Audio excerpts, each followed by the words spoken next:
ndani. Maria Olodo atakuja very soon, atakuja, lakini Maria Olodo kuna maneno alisema hapo. Anyway, haya. Douglas Tosh Torombo anasema tuned in from Kitale. MC Kiptabut anasema iko Eldoret, asante sana. Brian Kipkoech, my brother David from Texas, anasema good morning, tuned in with Amon Birgen. Thank you so much my brother. Abdi Kulas, morning team tackle, tuned in from Stockholm, asante sana to Stockholm. I'm Dan Junior, good morning tackle, watching from Kiplombe Eldoret. GK Mondet anasema tuned in morning bro. Good morning to you GK Mondet, I'm happy to see you my brother. Thank you. Ochieng Opinya watching from Bondo, asante sana tu Bondo. Danito Kinyanju isalimia Zuena amesalimika. Larry Bet Ndani Wycliffe Simiyu anasema look from Bungoma. Ruchep Kosge, good morning from Milimani Road. Jamo Ruto from Kitengela, loud and clear. Iki nitapata airtime. GK Mondet Eldoret. Exalt Design Emmanuel watching from Voi. Jumba Edu, good morning sir Eldoret. Rupa Mola, asante sana tu Rupa Mola na watu waeka hotel, asante sana kwa kawa, mlinipea siku nyingine kawa. Bottomless coffee, thank you so much. Titus Komora tuko ndani. Peace Mugash Nairobi, asante. Kennedy Samoa yuko Rongai. Hillary B Ward, good morning watching from Lengbus Gache. Rus moja watching from Eldoret. Rutabowe Meli watching from Bargani. Kirudi na kuja kuziendeleza, asante sana Maridadi Motors for partnering with us. If you want to import your vehicle, you can save up to 300,000 Kenyan shillings when you import directly with Maridadi Motors. Over the weekend I was handing over vehicles, direct imports delivered, and Maridadi Motors Kiambu Road opposite Total Ridgeways. Unaweza kupata nafasi ya kuweza kuokoa 1,300 taslimu ya Kenya when you import directly with Maridadi Motors. Also Maridadi Motors Sacco gives you an opportunity to save 50%. You get to save with Maridadi Motors Sacco, and then you get your car 50% alipe nyingine pole pole. Import to sell, an opportunity to invest. You get to invest your money. You import vehicles under your name, you get to do deal. Unajua kuna watu wanataka kufanya biashara ya magari lakini huwezi fanya na gari moja kwa sababu huwezi peleka gari moja kwa yard. So Maridadi Motors gives you an opportunity to import any unit you want, and you get to earn 15% interest on your investment. 15% interest on your investment is a deal you don't get anywhere else. So pia Sparkling Motors pa si hata mall pale nyuma ndio angarishiwa gari. Ukienda useme ni Bitok, umetumwa na Bitok, 20% discount kwa jina langu. Unajua jina langu ni pesa Nairobi.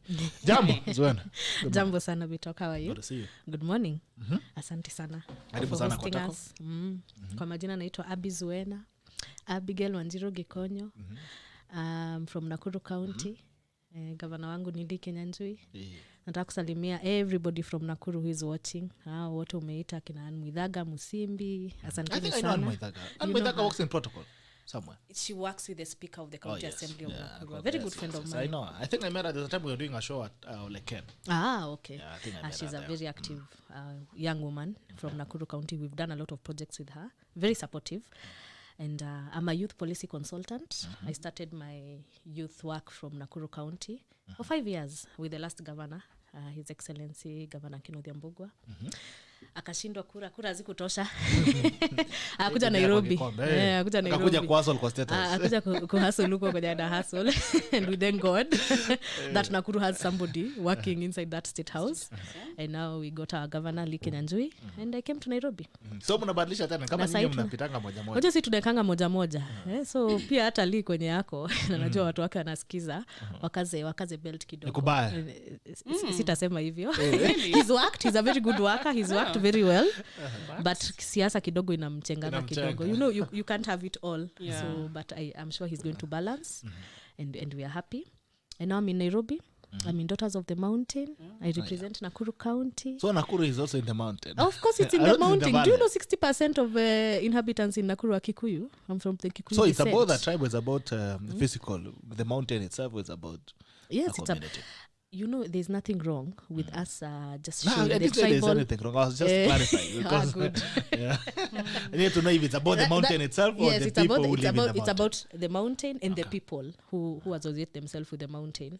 That's why in Nakuru we always have a Kikuyu governor and a deputy governor is Kalenjin to balance because those are the two most... So what happens with the other daughters in Nakuru?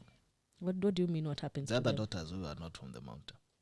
We love them. They're inside Daughters of Kenya because you see in Nakuru it's so cosmopolitan. We have Daughters of the Lake huko ndani, Daughters of Gusii huko kwa Arama. We have Daughters of the East. We have every daughter. So those ones that cannot join Daughters of the Mountain from Nakuru are under the umbrella for Daughters of Kenya. Okay. And they're doing amazing things there. Oh yeah, daughters. Eddah Wambui. Yes. You are the daughter of where? None. You must be a daughter of somewhere. Oh yeah, I come from Kabete. So you are a daughter of the mountain. I am from the mountain. I don't subscribe to, unfortunately, but I appreciate what you guys are doing. Thank you. You're doing some amazing job. Yes, we are. Thank you. I come from Kabete. That is in Kiambu County. Our governor is Governor Nyoro. Yes. Yeah, he's the luckiest guy on earth. Yeah. First governor BBI. Yes. Nasikia anafuliza kufuliza. Na kuna deputy mwanamke, so we are happy. We are happy about that, by the way. Yeah. Nice to meet you, Bitok, finally. And I'm glad to be Have here. you been trying to meet me? Or can you say finally when Yes, when you've not been well, trying to meet me? Yeah, we've talked before, so it's nice to put a face to a name to the face, or the face, a face to the name. A face something to like the- It to works. the- It's to like the similar, same. Is similar, same. Is same, similar. that. Yeah. Same All thing. right. Yeah. All right. So unafanyanga nini huko Kabete? I have a CBO, a community-based organization called Touch Women Group. Touch Women Group is an organization that we do community service work. We identify some of the needs that our community people have. We address arising issues, that touch on women, children. And during this COVID-19 period, we've actually done a lot of work. We've mobilized resources. We have, recruited volunteers to go around the Kabete sub-county where I come from. I like to start where charity begins at home. Yeah? So we have distributed food, masks, sanitizer, all the essentials that people need. And this is actually the time we become more pronounced in the region. Other than that, I've been working. I work in finance. Okay. Yes. Finance, yeah. Front, yeah, finance, yeah. For an investment company called Eagle, yeah. Okay. Siasa.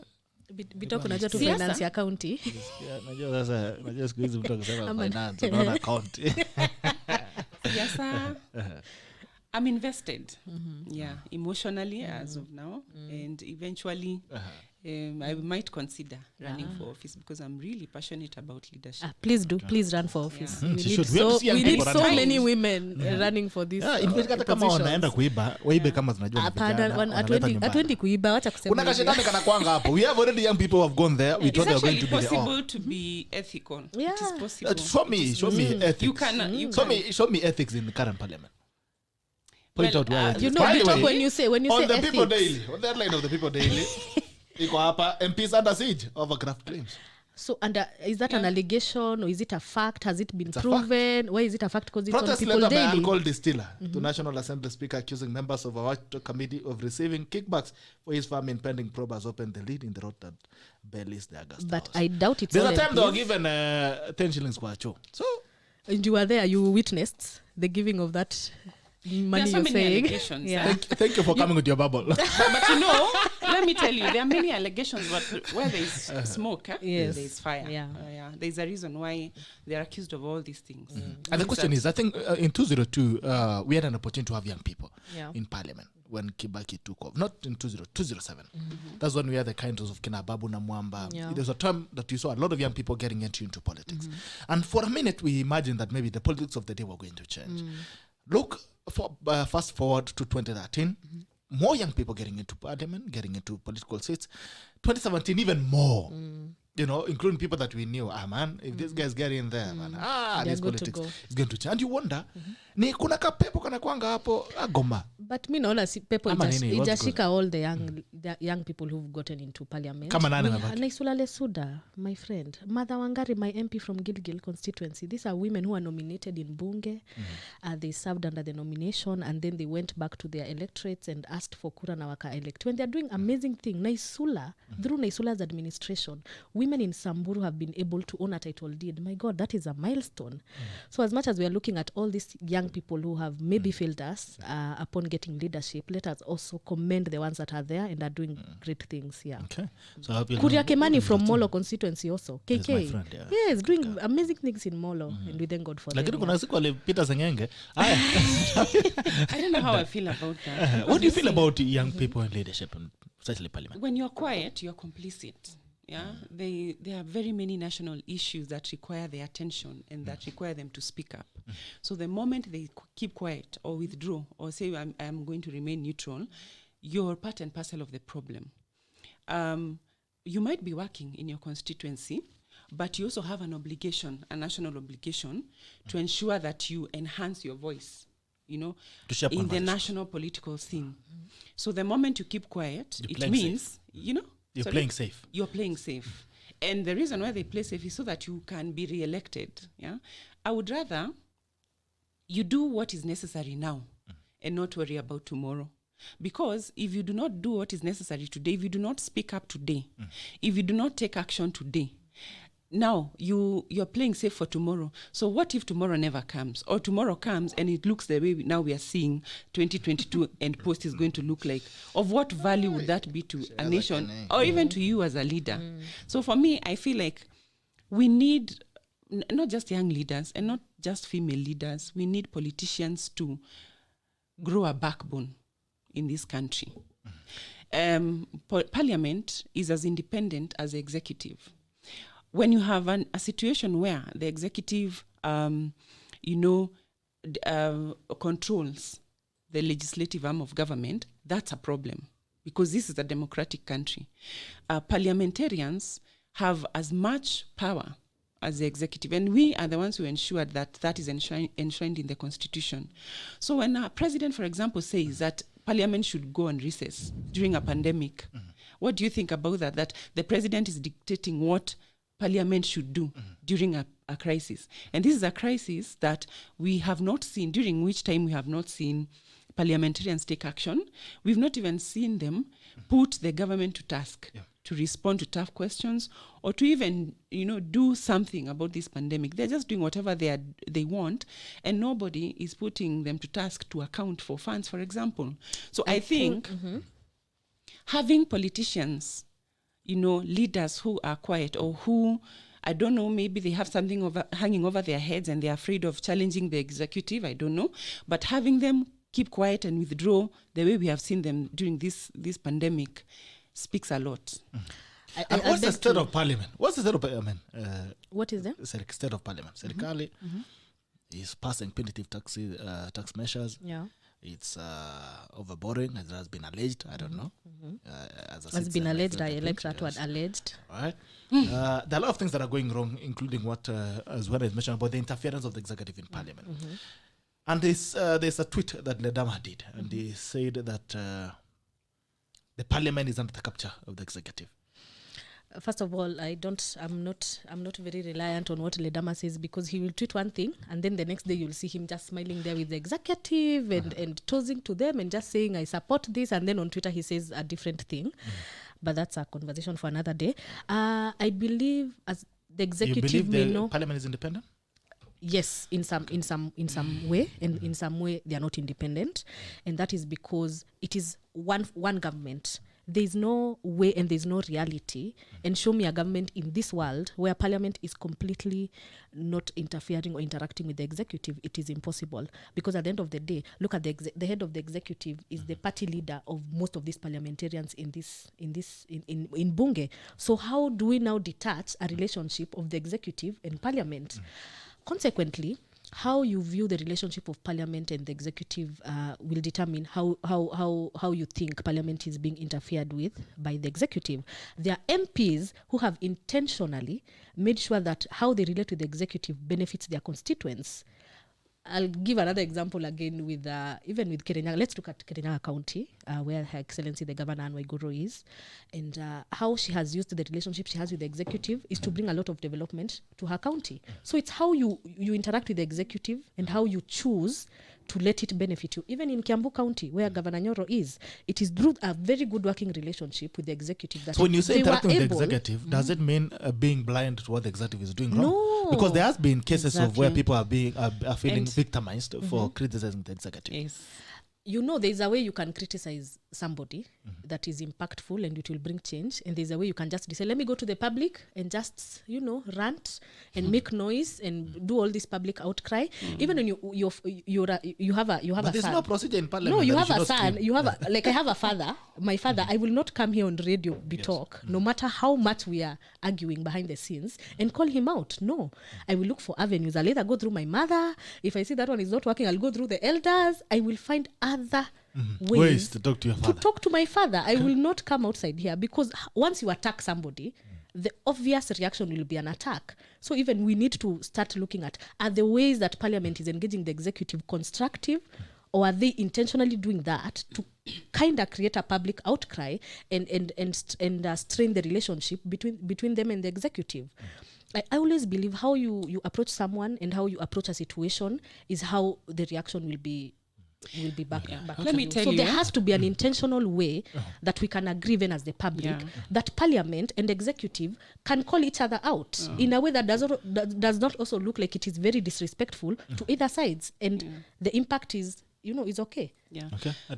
Parliament, its primary role is oversight. Yeah, you cannot allow the executive to run around without accountability. You cannot. And let me also say that among other roles, of course, is to legislate. These institutions are independent, and of course we agree they must work in cohesion. Separate issues of personal vendetta, or not even that, separate issues of respect, values and all that with the performance of a government. Yeah? Separate those issues. Because if I said here today that, for example, we say the president is actually culpable, he is responsible for the increasing debt that is now spiraling out of control. I'm not attacking him. He is the one presiding over this country. He is the one signing those deals on behalf of Kenyans. He's the one who is overseeing, the day-to-day operations of this government. So when I say that the president is actually responsible for the financial mess that we are in today, I'm not attacking his person, the person. I'm attacking that office. And it is important. Why? So that he can shape up, so that he can streamline his own government. Because when you say money is being stolen and you're a president, what do you mean? What are you trying to tell us? That it is beyond your powers, and yet we gave you all the power, all the authority to ensure that, this country is run as it should be, run well. Yeah. What I wanted to say is that, yes, I agree that there are times when people attack the president and they go overboard and talk about, and not just the president, it cuts across. But also we must realize that we need to respect that role, that you must put the executive, the government to task. Failure to which you'll continue, shrinking at the corner, saying that I don't want to challenge the government because if I do, then I'll be persecuted. And then this country is just going to be a mess. And you've actually seen before, we've had critics of government, including the late J.K. Kariuki. It's not a new thing. Pinto, the guys Tomboya, who held the government accountable. And the question is, my friend, even before you roll out the conversation, is there a procedure or now we should engage the executive? I think there is. Because there has been allegations by MPs that in the last meeting, the PG that had in State House, the president was all out on them with insults and all that. And is that a problem? Is that a problem for the president to actually have a very candid and raw conversation with his MPs? So how is how raw? Decide. Raw depends. If the MPs now are raw with the president, what's the difference? But how did he do it publicly? It was a closed door meeting, and then what we are getting is word out. What is public? If you have 100 people. It was not recorded. Okay. It was not on media. Was not invited. So it was a normal conversation. We can. Okay. What do they do instead? Then they'll get out, call all the media houses, and and say all these things. And then what they have intentionally done is pin down. They have successfully been able to pin down corruption and theft of public funds to the president, as if he's the only person running this government. Of course, they have removed. I let you talk. Let me talk. They have removed even blame from themselves as MPs who are running funds in constituencies' offices. They have removed the role of corruption that the cabinet secretaries, the principal secretaries, their CASES and their employees and the civil servants that work underneath. They have removed all corruption responsibility from themselves, and they have decided it's you. You are all knowing, you're God, you're seeing everything. You're the one who sees what I'm doing at Treasury as a finance officer who signs off everything, as the procurement officer who signs off everything. You see me what I do. You have refused to stop me from stealing. So when the president comes out and tries to challenge Kenyans, before you blame me for a bad road in your area, in your ward, have you asked your MCA to account for the money that comes to the county? Have you asked your governor what is happening? But no, what have they done? It is easier for them behind the scene to get away with theft, and then we just center all corruption to the president. Why? Because it is easy to blame him. Bitok, you run a very good show here. You have a very good enterprise here. You have your workers who work beneath you. If your cleaner comes in during the day, he's cleaning and then steals a pen and goes, I'll go for the cleaner.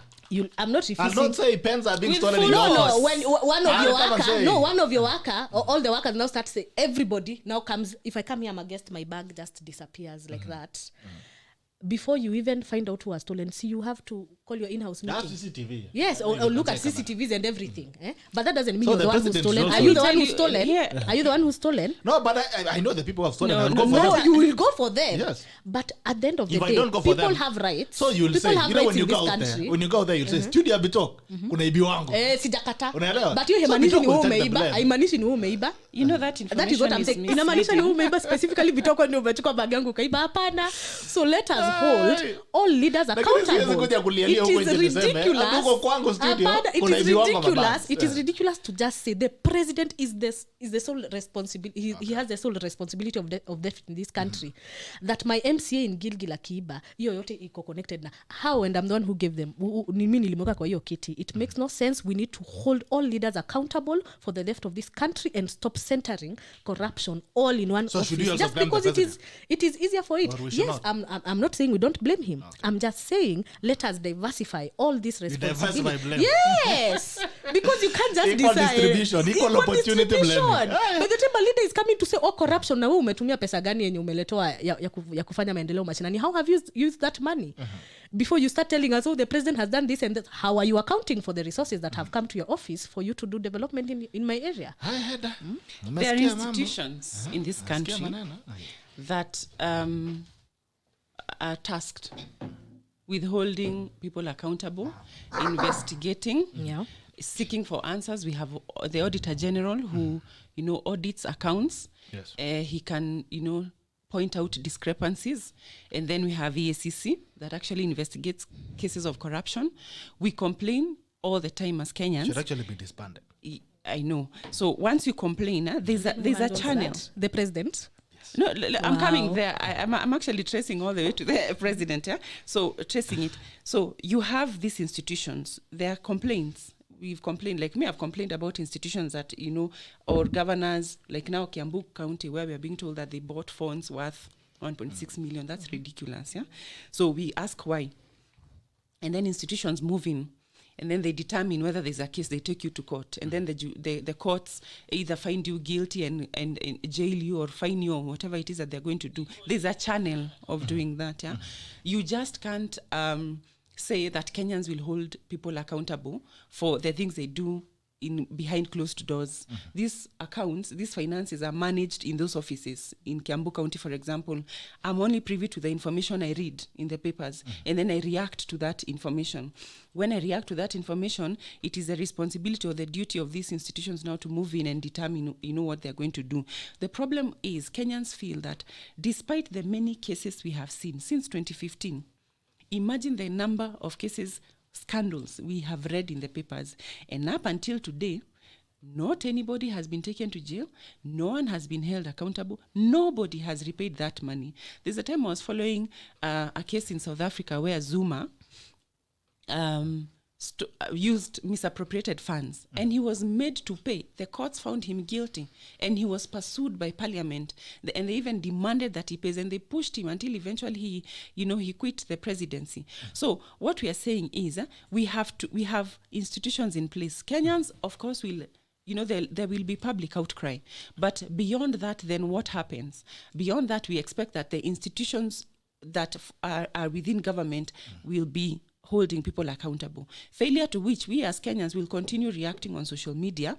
And at the end of the day, we just feel like the president is not doing it. Look at these people running around, mismanaging funds. Now, read this, how MPs use committees to extort Kenyans. That's a headline. And there are facts here. You'll read and you'll see it will make sense for you. But tomorrow, what will happen? You'll get another headline and we'll go on, and nothing ever seems to happen. The reason why these people cannot hold the executive accountable, the reason why these people cannot even enact laws to ensure that we continue to tighten, to improve our economy, to just to push the executive to perform is because of such cases. They have things hanging over their heads. Today, if they challenge the president, you will be picked up in a Subaru. I hear there are Subarus by DCI. You will be taken. You will be intimidated. You'll be taken away. Look at somebody like Sonko. Sonko was elected by hundreds of thousands of people in this Nairobi. Sonko is now out. Yesterday I saw him in Mjengo. I don't know if it is PR, but he was, he's destitute now. Yeah? Which is good. Ni vizuri pia, Mjengo si mbaya. He's been reduced to such a level. Mjengo pia ni kazi, you know. Because he had cases. Yeah, he had cases upon cases. And once the executive came in, knocking doors down and determined to push him away, he could not even defend himself because of all these issues. Okay. So what I'm trying to say is, yes, I agree. We should not just hold the president accountable. But at the end of the day, who presides over this government? It is the president. And when you have nowhere else to redirect your anger, when you have nobody else to turn to, you look at the head of a country and you say that it is because of you that these institutions are weak. It is because of you that these people are running recklessly, doing whatever it is that they are doing. So the buck stops with. All right. As we know that conversation, tuongelee mambo ya madeni. IMF, the other day there was an outcry by the public. Over 300,000, 400,000 signatures. We talk it was 200,000. Oh, 200,000. Yeah. That was before. A good sample. You can check it out. It has been running, so you can look. I looked at it yesterday, so you can look at the updated. Right. I think you're still in the headline that was there last week. I'm still at the reply. The reply that they did to. They're still signing. They're still signing. I think I saw an update yesterday. So, an outrage, and there's no response from government. The only response you get from government is Japan and America are borrowing more than their GDP. At what point did you start being equal with America and Japan? What do you feel? Do you feel those Kenyans who are complaining are justified? I think they're justified. Okay. I think the main issue Kenyans are asking is where is the accountability and transparency to these funds that we are borrowing, because we don't see it, we don't feel it, and we don't think the money is coming to the ground, which is very, very right. And I joined them in that. I did not sign because I didn't feel it was going to be impactful. I didn't think IMF just waits for me to sign a petition and then base decisions on that. They responded with a 22 document that reflects what the government's document is. So they did a little. They did a little PR, and we appreciate it. Removed a lot of heat from what was happening. I believe we are at a point. We're in the middle of a pandemic, and even on a personal level, we are borrowing. We are borrowing to survive, and loans have to be taken, and it's okay for a country to take loans. What the issue is when that money is not used well, and when it cannot be accounted for, and when the citizen cannot even trace how this money is being used. Something I feel the government can really improve on and work on. That I won't even argue, and it's also something I challenge my government to do. They can do better in accounting for these funds. They can do better in the usage of these funds in a very appropriate manner, and yeah, that's all I'll say on that issue. When you talk about Zuena, as I hand it over to Eddah, when you say we are in the middle of a pandemic and that's why we are borrowing, the pandemic has been here for 1 year. Yeah. The first time we borrowed, we said we wanted to increase capacity. Yes. Now we are looking down the country a year later to increase capacity and to borrow money for capacity. Hii capacity inakwanga kanini kanafuatwa kafikiwi. The bed capacity in hospitals is still low. We're talking about lack of oxygen. The other day we formed an oxygen task force. These guys don't manufacture containers. They're not building a factory to manufacture oxygen containers or to manufacture oxygen. The bed, we are talking about ICU beds being overwhelmed, hospitals being overwhelmed and all that. We've had the whole year billions of money that has been borrowed to improve capacity. Today we are borrowing under the same pretense that we are borrowing money to fight a pandemic to improve capacity. What is capacity? But Bitok, let me break it down on a personal level. Even when you borrow, nikiingia Tala ama Fuliza, when I borrow, maybe I want to borrow to just finish paying my rent and then survive for the month. Is in that capacity building myself. I'm capacity building myself in a point where I'm surviving. So I'm on that line where I'm surviving, but I need to borrow to actually survive.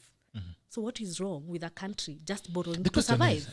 Because the economy is failing. And we need to sustain it. It's the thing. Just ensure it's not we borrowed going. For the pandemic, not for the economy. Yes. We borrowed for the pandemic. But the economy Let's just listen. And we said we wanted to build hospital, medical, healthcare sector capacity to handle patients. 1 year down the line, we are complaining about a capacity that is lacking.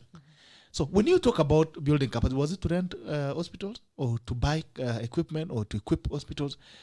What was the capacity? We are forgetting that we have workers in these hospitals who need to be But these cushioned. people has been working. The doctors and the nurses, no, they had to be given a special allowance. I know because my mom is a nurse in Nakuru County. Hi, ma'am, I know you're watching. And I know the funds that were borrowed and channeled to the hospitals really cushioned them and ensured that they're having the right PPE. KMBDU SG was here on last week. Was here on Thursday.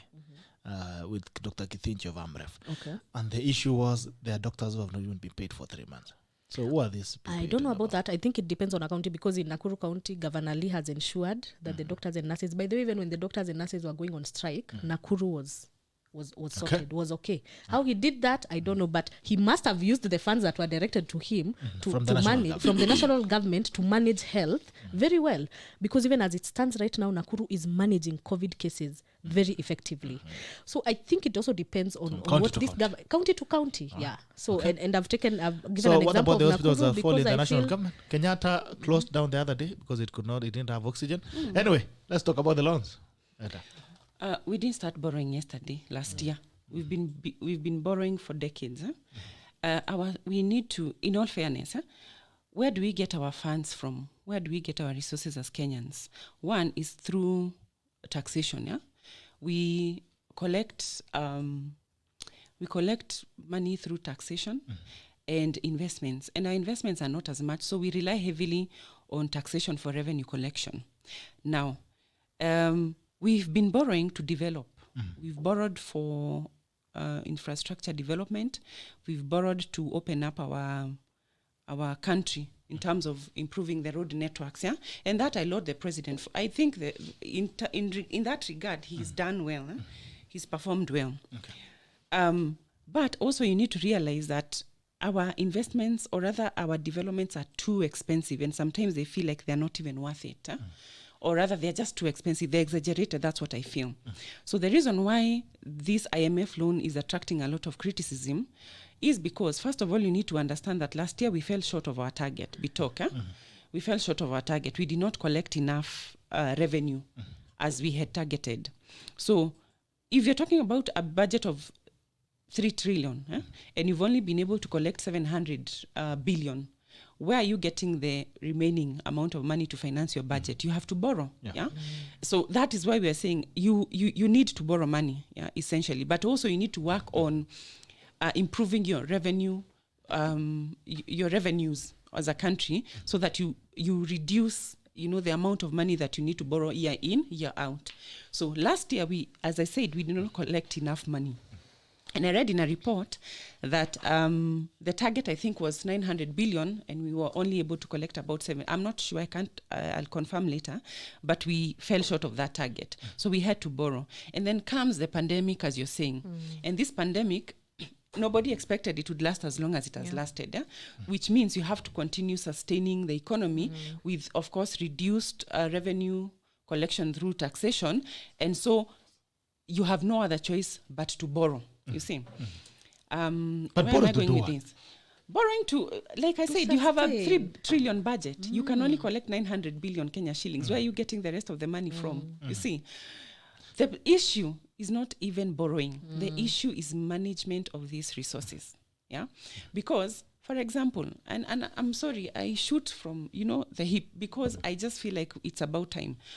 You have on record money borrowed to build Kimwarer and Aror dams.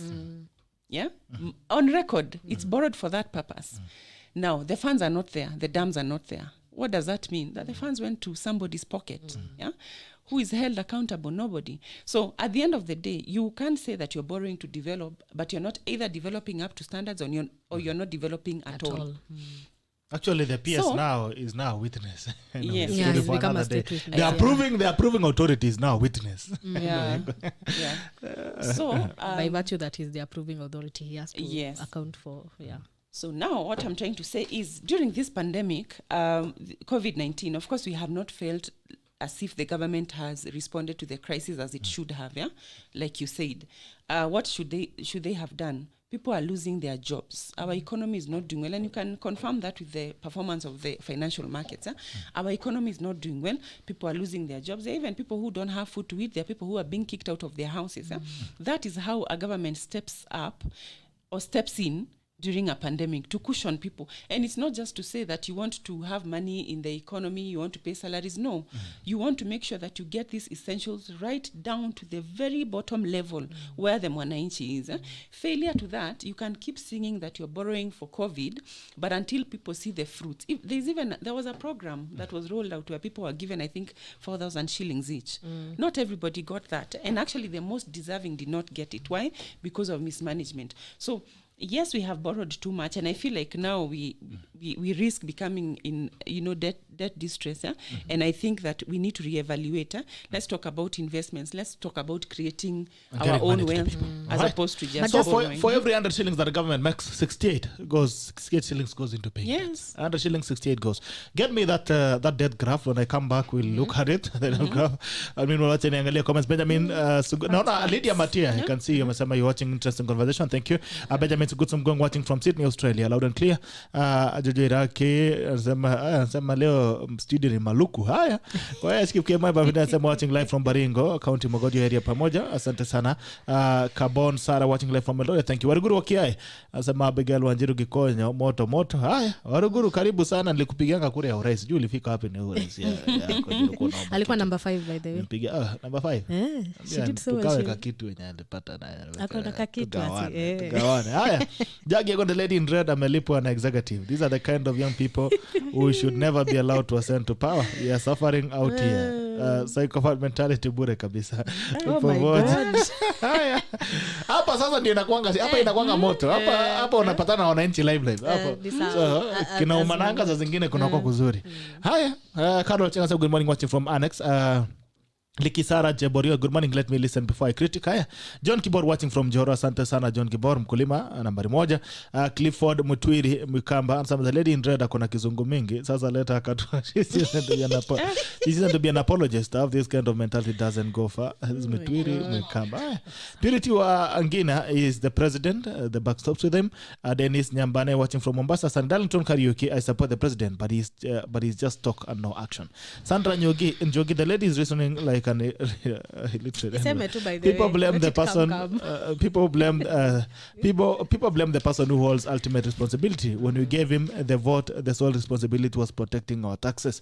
Jagi gonna say, as one born in Subukia, I dissociate myself from this psychopath. Haya, Jane Mumbi, girl, please. Lazima hiyo ni nani tena? Akiana. Ondera Chungli nasema our pathetic, very pathetic. The diversity blame doesn't take away the responsibility. Collins president has the power over CS, PS, and constitutional CAS, plus is the one taking loans anyhow. Aaron Derito, this mountain daughter is just like those ANC foot soldiers.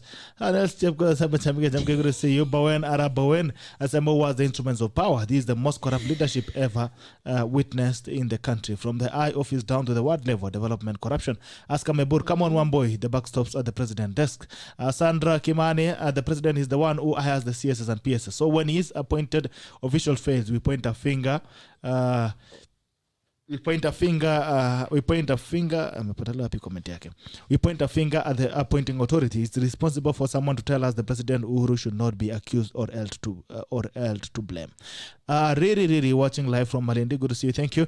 Godfrey Barasa Were, the state of our economy is drifting off to a deadly plunge. We are preparing our nation to be officially crowned a moniker of a banana republic. So sad. Ernest Nyaga, I think even in class, when there is noise or something wrong in the class, prefect is the one to be asked, or is the one to bring out those who are making noise to be disciplined. So the lady with red dress, will anatuambia Clifford, you'll have to change your dress now. No, I wore red for a reason. I knew it was red hot fire today. Okay, Clifford Mutwiri Mukamba, I cry for the mountain. If the ideas being advanced by one of its daughters is what the mountain stands for, then the mountain will soon be a hill. Rashid Umar Sema By Union Primary School, watching from Kisumu. Thank you so much. And Nelsiep Sonko asked no case to answer. This daughter of the mountain. Choi. Nyambura Zipi, loving this. Eddah Wambui, call it as it is. The buck stops at the presidency. Councillor Tarus too. Today is fire. Ladies in the room. Recall Ayala. Ayala, baada kwa under the weather, alipatikana na chink flu. anaugua polepole anapona. Honorable Jules, good morning. Bitok, at the end of the day, the buck stops with the president. History has it all. We don't talk about Kalonzo's government, but Kibaki's government. So this government belongs to Uhuru Kenyatta, and we must hold him accountable as the head of state. Bitok, where is Lucia? Lucia alipatwa na ching flu, anaugua polepole atakuja. Aaron Derita sema kisungu mingi, defending the executive. Okay, Collins, the lady in red does not understand private and public. Honorable Jules, whoever, it's not wrong to borrow, but we borrow to eat it all. Abbas Njuguna, the lady is defending nothing. Mugo Melsi, falling from Nakuru County, Senator Nakuru, Elias Chepkieng, can a country really borrow to survive? This line of thought is an aberration. Hiya. Jane Mumbi, I beg, no more girls in red. No more girls in red. Oh, mommy, I'm just getting started. So good. Franco Petro tuned in from Cape Town, South Africa. Thank you to the guys from Cape Town, South Africa, from Ghana, and also from Zambia. Thank you for always tuning in. And Malawi, really appreciate you. Keep sharing our conversations so that we can continue having these conversations on a Pan-African level. But just Jules and Sama 28 lost every day. Hello. Peter Karaoke, 2.8 billion lost every 2 billion lost every day. Peter Karaoke, Kamau, following. Nice to see you. Abbie, pouring wisdom on the tackle. Good to see you. Thank you so much. Honorable Jules Favor, Bitokwa among these two is speaking for Wanjiku because I can't pick any from their statements. Haya, you'll have to listen. Kina. Haya, Obed Musu, umesema pesa yenu imefika bwana mashinani. Mtuambie pesa iko wapi mashinani? Kama pokea pesa tuanze kupiga makofi sasa hivi. Obed Musumbi, so a budget for what you don't have. Swala nyeti. Darlington Karaoke lady inspects toa wewe acha kunipigia simu saa hii. Yana kwa TV unaachana maneno ya simu. Darlington Karaoke lady inspects toa ako kanywela hapo mbele, otherwise very articulate.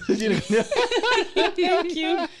All right, Elias Chepkieng Gerald, where is the gender parity here? Tunakwanga na wanaume na mjela na meka. Leo hii niko na wanawake mnalialia kwa nini? Hata mimi enjoy mema ya nchi. Muga Melsi anasema absolutely issue isn't borrowing, issue is management of the borrowed funds. Mutai Kilbert Bitok is concentrating of something else, not listening to what is makusikia bwana. You know, when people are speaking, they're speaking. I also need to think about what to talk about next. Moses Waweru Irungu, why on earth should a government have a 3 trillion budget and it's only have as a 700 billion collection? Haya. Jules Fabi talk, are you aware tulingolewa number plates kwa barabara jana. Nasikia watu wa magari kubwa mliumia jana. Poleni. Maria Skipkurui, what about 2 billion stolen daily in a year? It amounts to 720 billion. What about the COVID billionaires and our school going children who land under threes? Julie Wanyambura, UK tuned. Asante sana Bas Njuguna. We know this economy is deliberately being killed to enable borrowing take place. It's not surprising when government makes the cost and conditions of doing business so difficult.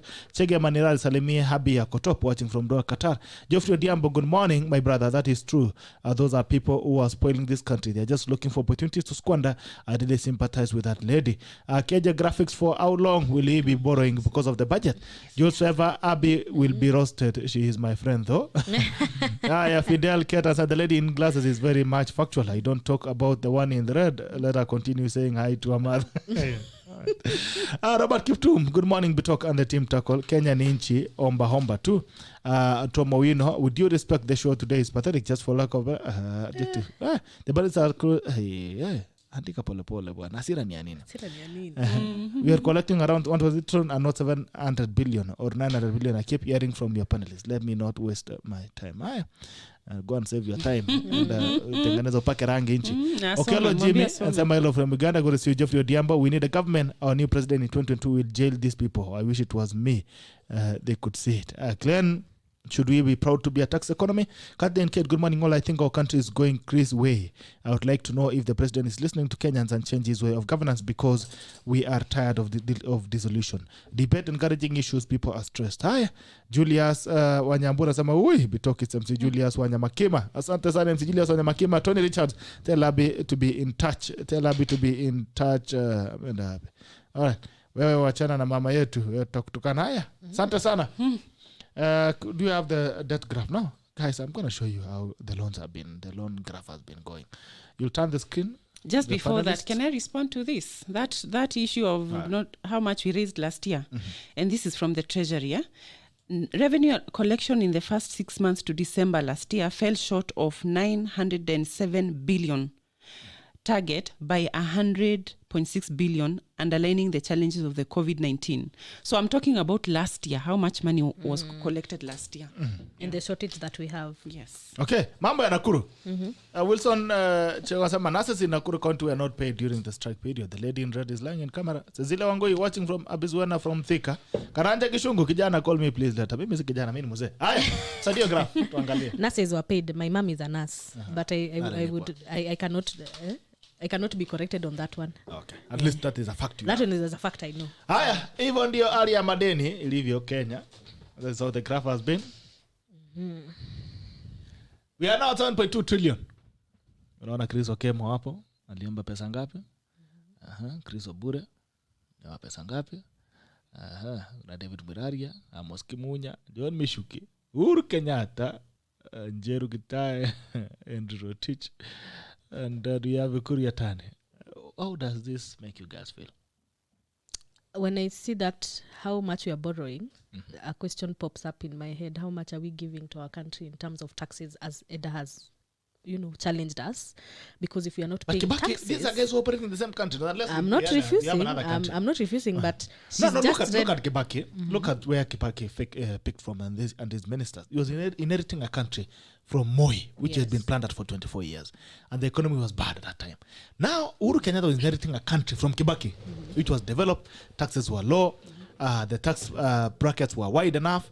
And Kibaki was funding the budget with tax money. But you can he remember, never borrowed locally. As Uhuru was getting into power, power, he kicked out IMF, he kicked out World Bank, Kibaki, we had a lot of political instability. You see, every time we approach an election year, we go on a stalemate. Before the year, the election year, and after 3 years. So what's the excuse? So He's been here for 10 years. 3 years, country inakwanga very unstable, so even the economy. We are not in 2017. I'm we are just not saying, in 2015. as he was taking we are power, not in 2015. as we he are was in taking 2021. as he was taking power, can we also consider that in every transition of power in Kenya, we experience an economic, political, social, cultural instability in the country, and it takes us a whole year. So the to country bounce was back. more stable in 2002 than I'm not saying that. 2013. I'm just saying even when Kibaki was still there, even as they were transitioning, there's always those factors that you're looking at, because we are trying to understand how are we borrowing at was the such a economy high collapsing rate. prior to 2013? It was. Sorry, what did you say? I was asking if the economy was collapsing because prior to she's saying 2013. Uhuru Kenyatta was inheriting some political instability.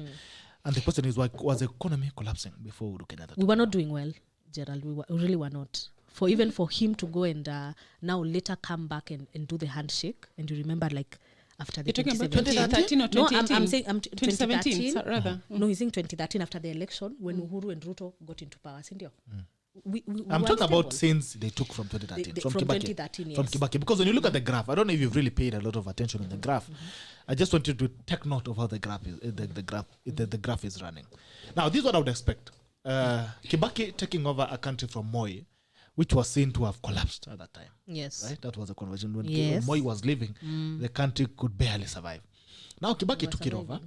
And if you look at the way the graph has been running, mahali inaanzia, naona hapa minister again, Uhuru Kenyatta akiwa minister, kumbe baada alikuwa anajua kuomba hapo kwa pink. Is what he's getting in. When you look at the graph, the way it's been running and the way it's taken up on this side, I mean, how do you explain it? You know, when you're not at war. How do you explain that? Allow me to explain. When this government came to power in 2013, they were very ambitious. Look at the kind of plans they had, the type of roads, and some by there they've been able to achieve. They've done a lot of infrastructure. Very ambitious. But this ambition and this plan did not have pillars or a backbone. They knew they needed stadiums. They knew they wanted dams. They knew they wanted state-of-the-art facilities, big roads connecting every part of this country. Their plan was very ambitious.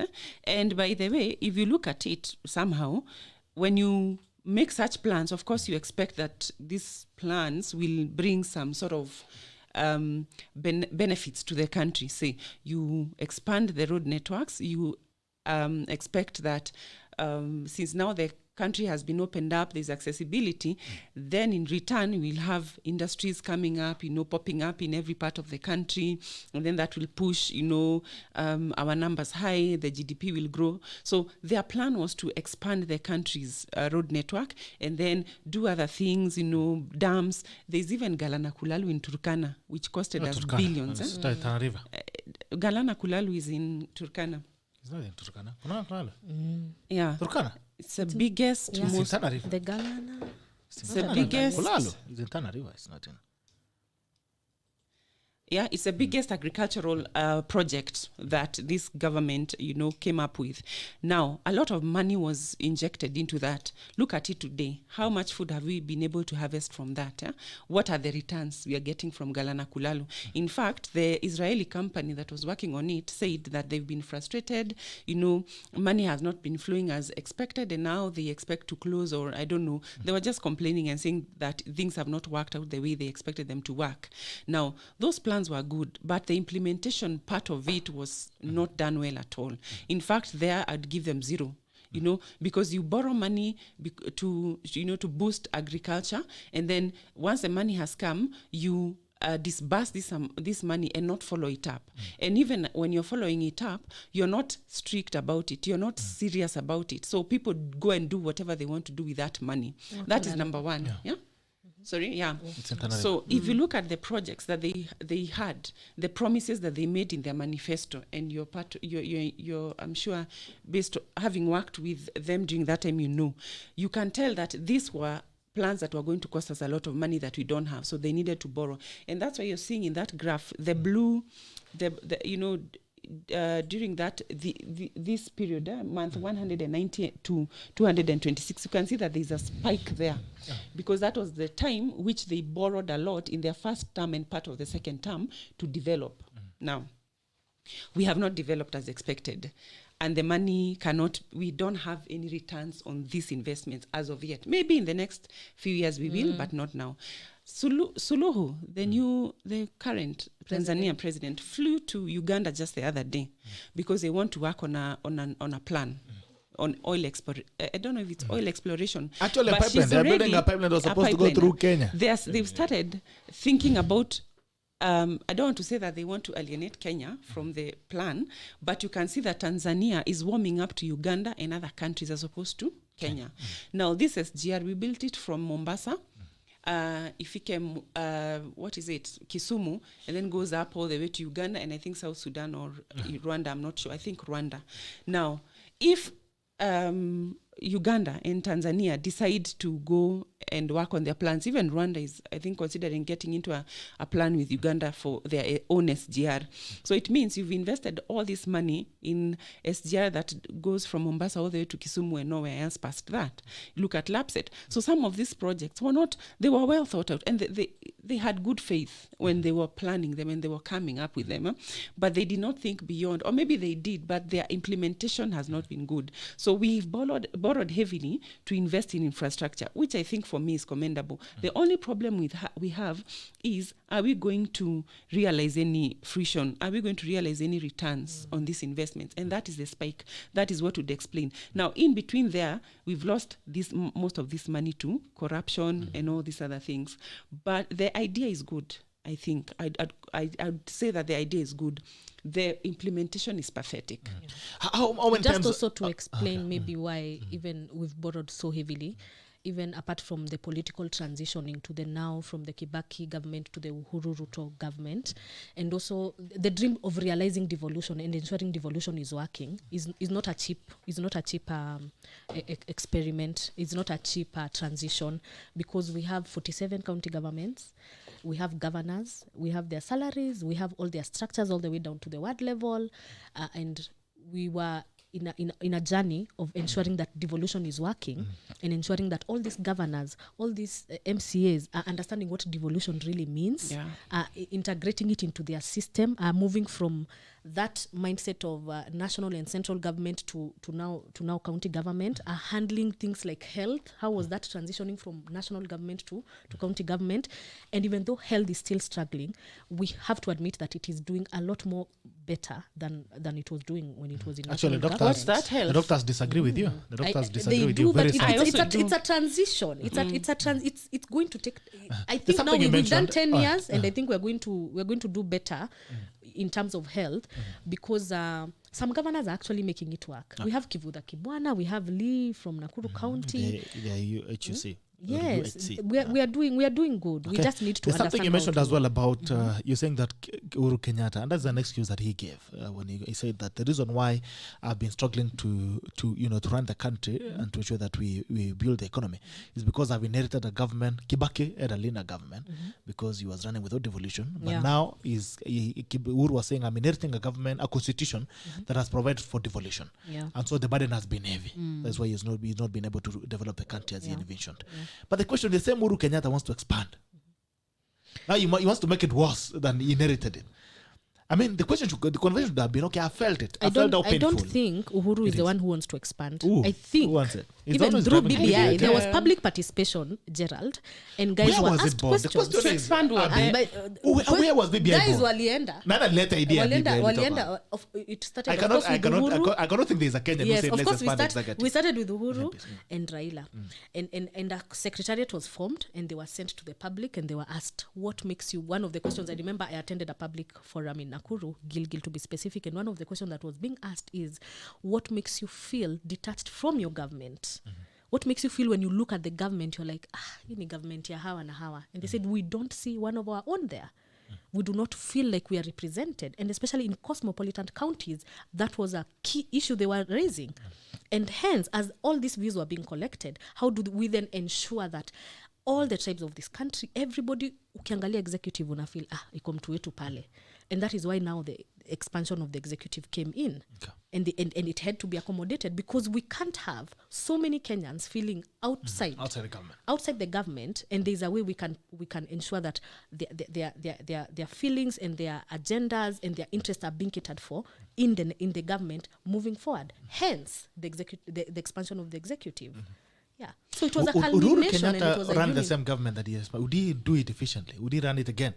If he was to be president again, would he be happy? Would he appreciate that No, now he would not. even In has fact, a bigger... I don't think we the can other day I speak saw on him saying in a I think it was a funeral somewhere that before we came into this stupid world of politics. So it means that he's done. He must be very tired. But anyway, let me say this. Our approach to these issues always baffle me. You're talking about expanding the executive so that you can accommodate all tribes.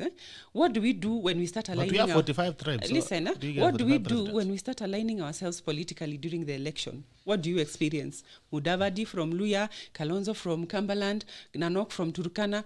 Everybody comes to say we are forming a coalition for our people, and then out of that a political coalition is born. Yeah.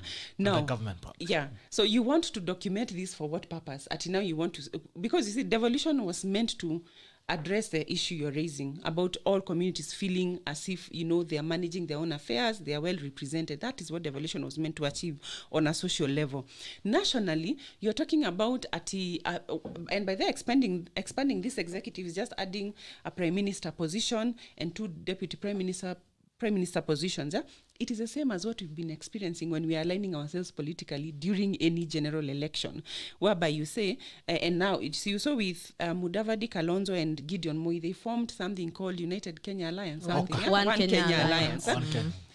How different is that from what you want to achieve through the constitution? I feel BBI has brought about the democracy of people aligning themselves politically. Gideon, Mudavadi, and Kalonzo have decided to form their own coalition. That is okay. You cannot take that right away from them. They are key political players in this field. We cannot say, now we are moving to a new era. You cannot form your own coalition. It is giving other people like Eddah, who have an interest in the political field, to come together with other women, form your own party or coalition, present yourself to Kenyans. But they've been doing you have the guts to present. Yes, BBI. Actually, presidents are elected because of collusions.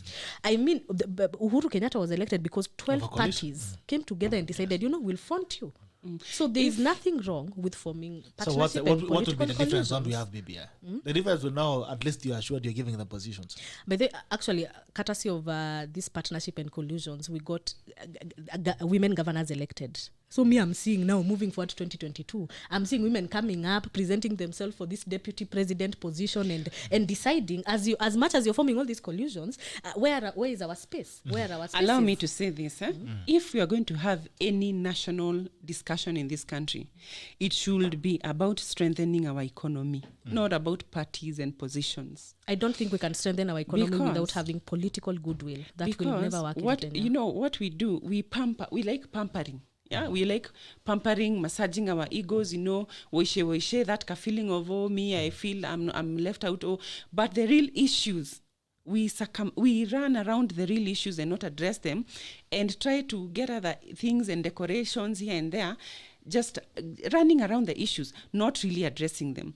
The question is that there's something I want to throw to you. BBI might be okay to some, and to some it may feel, because at the end of the day, a majority will have their way and a minority will have their say. Yeah, we never agree all at the same time. If BBI is as good as they make it sound, yeah, how, for example, does it address the issue of cutting down the wage bill? IMF is giving money and it's saying that you need to cut down on your wage bill.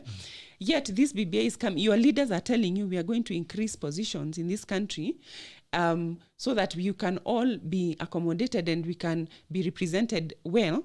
And yet behind our backs, they're signing deals with the IMF to cut the wage bill. Do you see the dishonesty there? Yeah. If we are, There's something I want to ask you, my friend Abbie.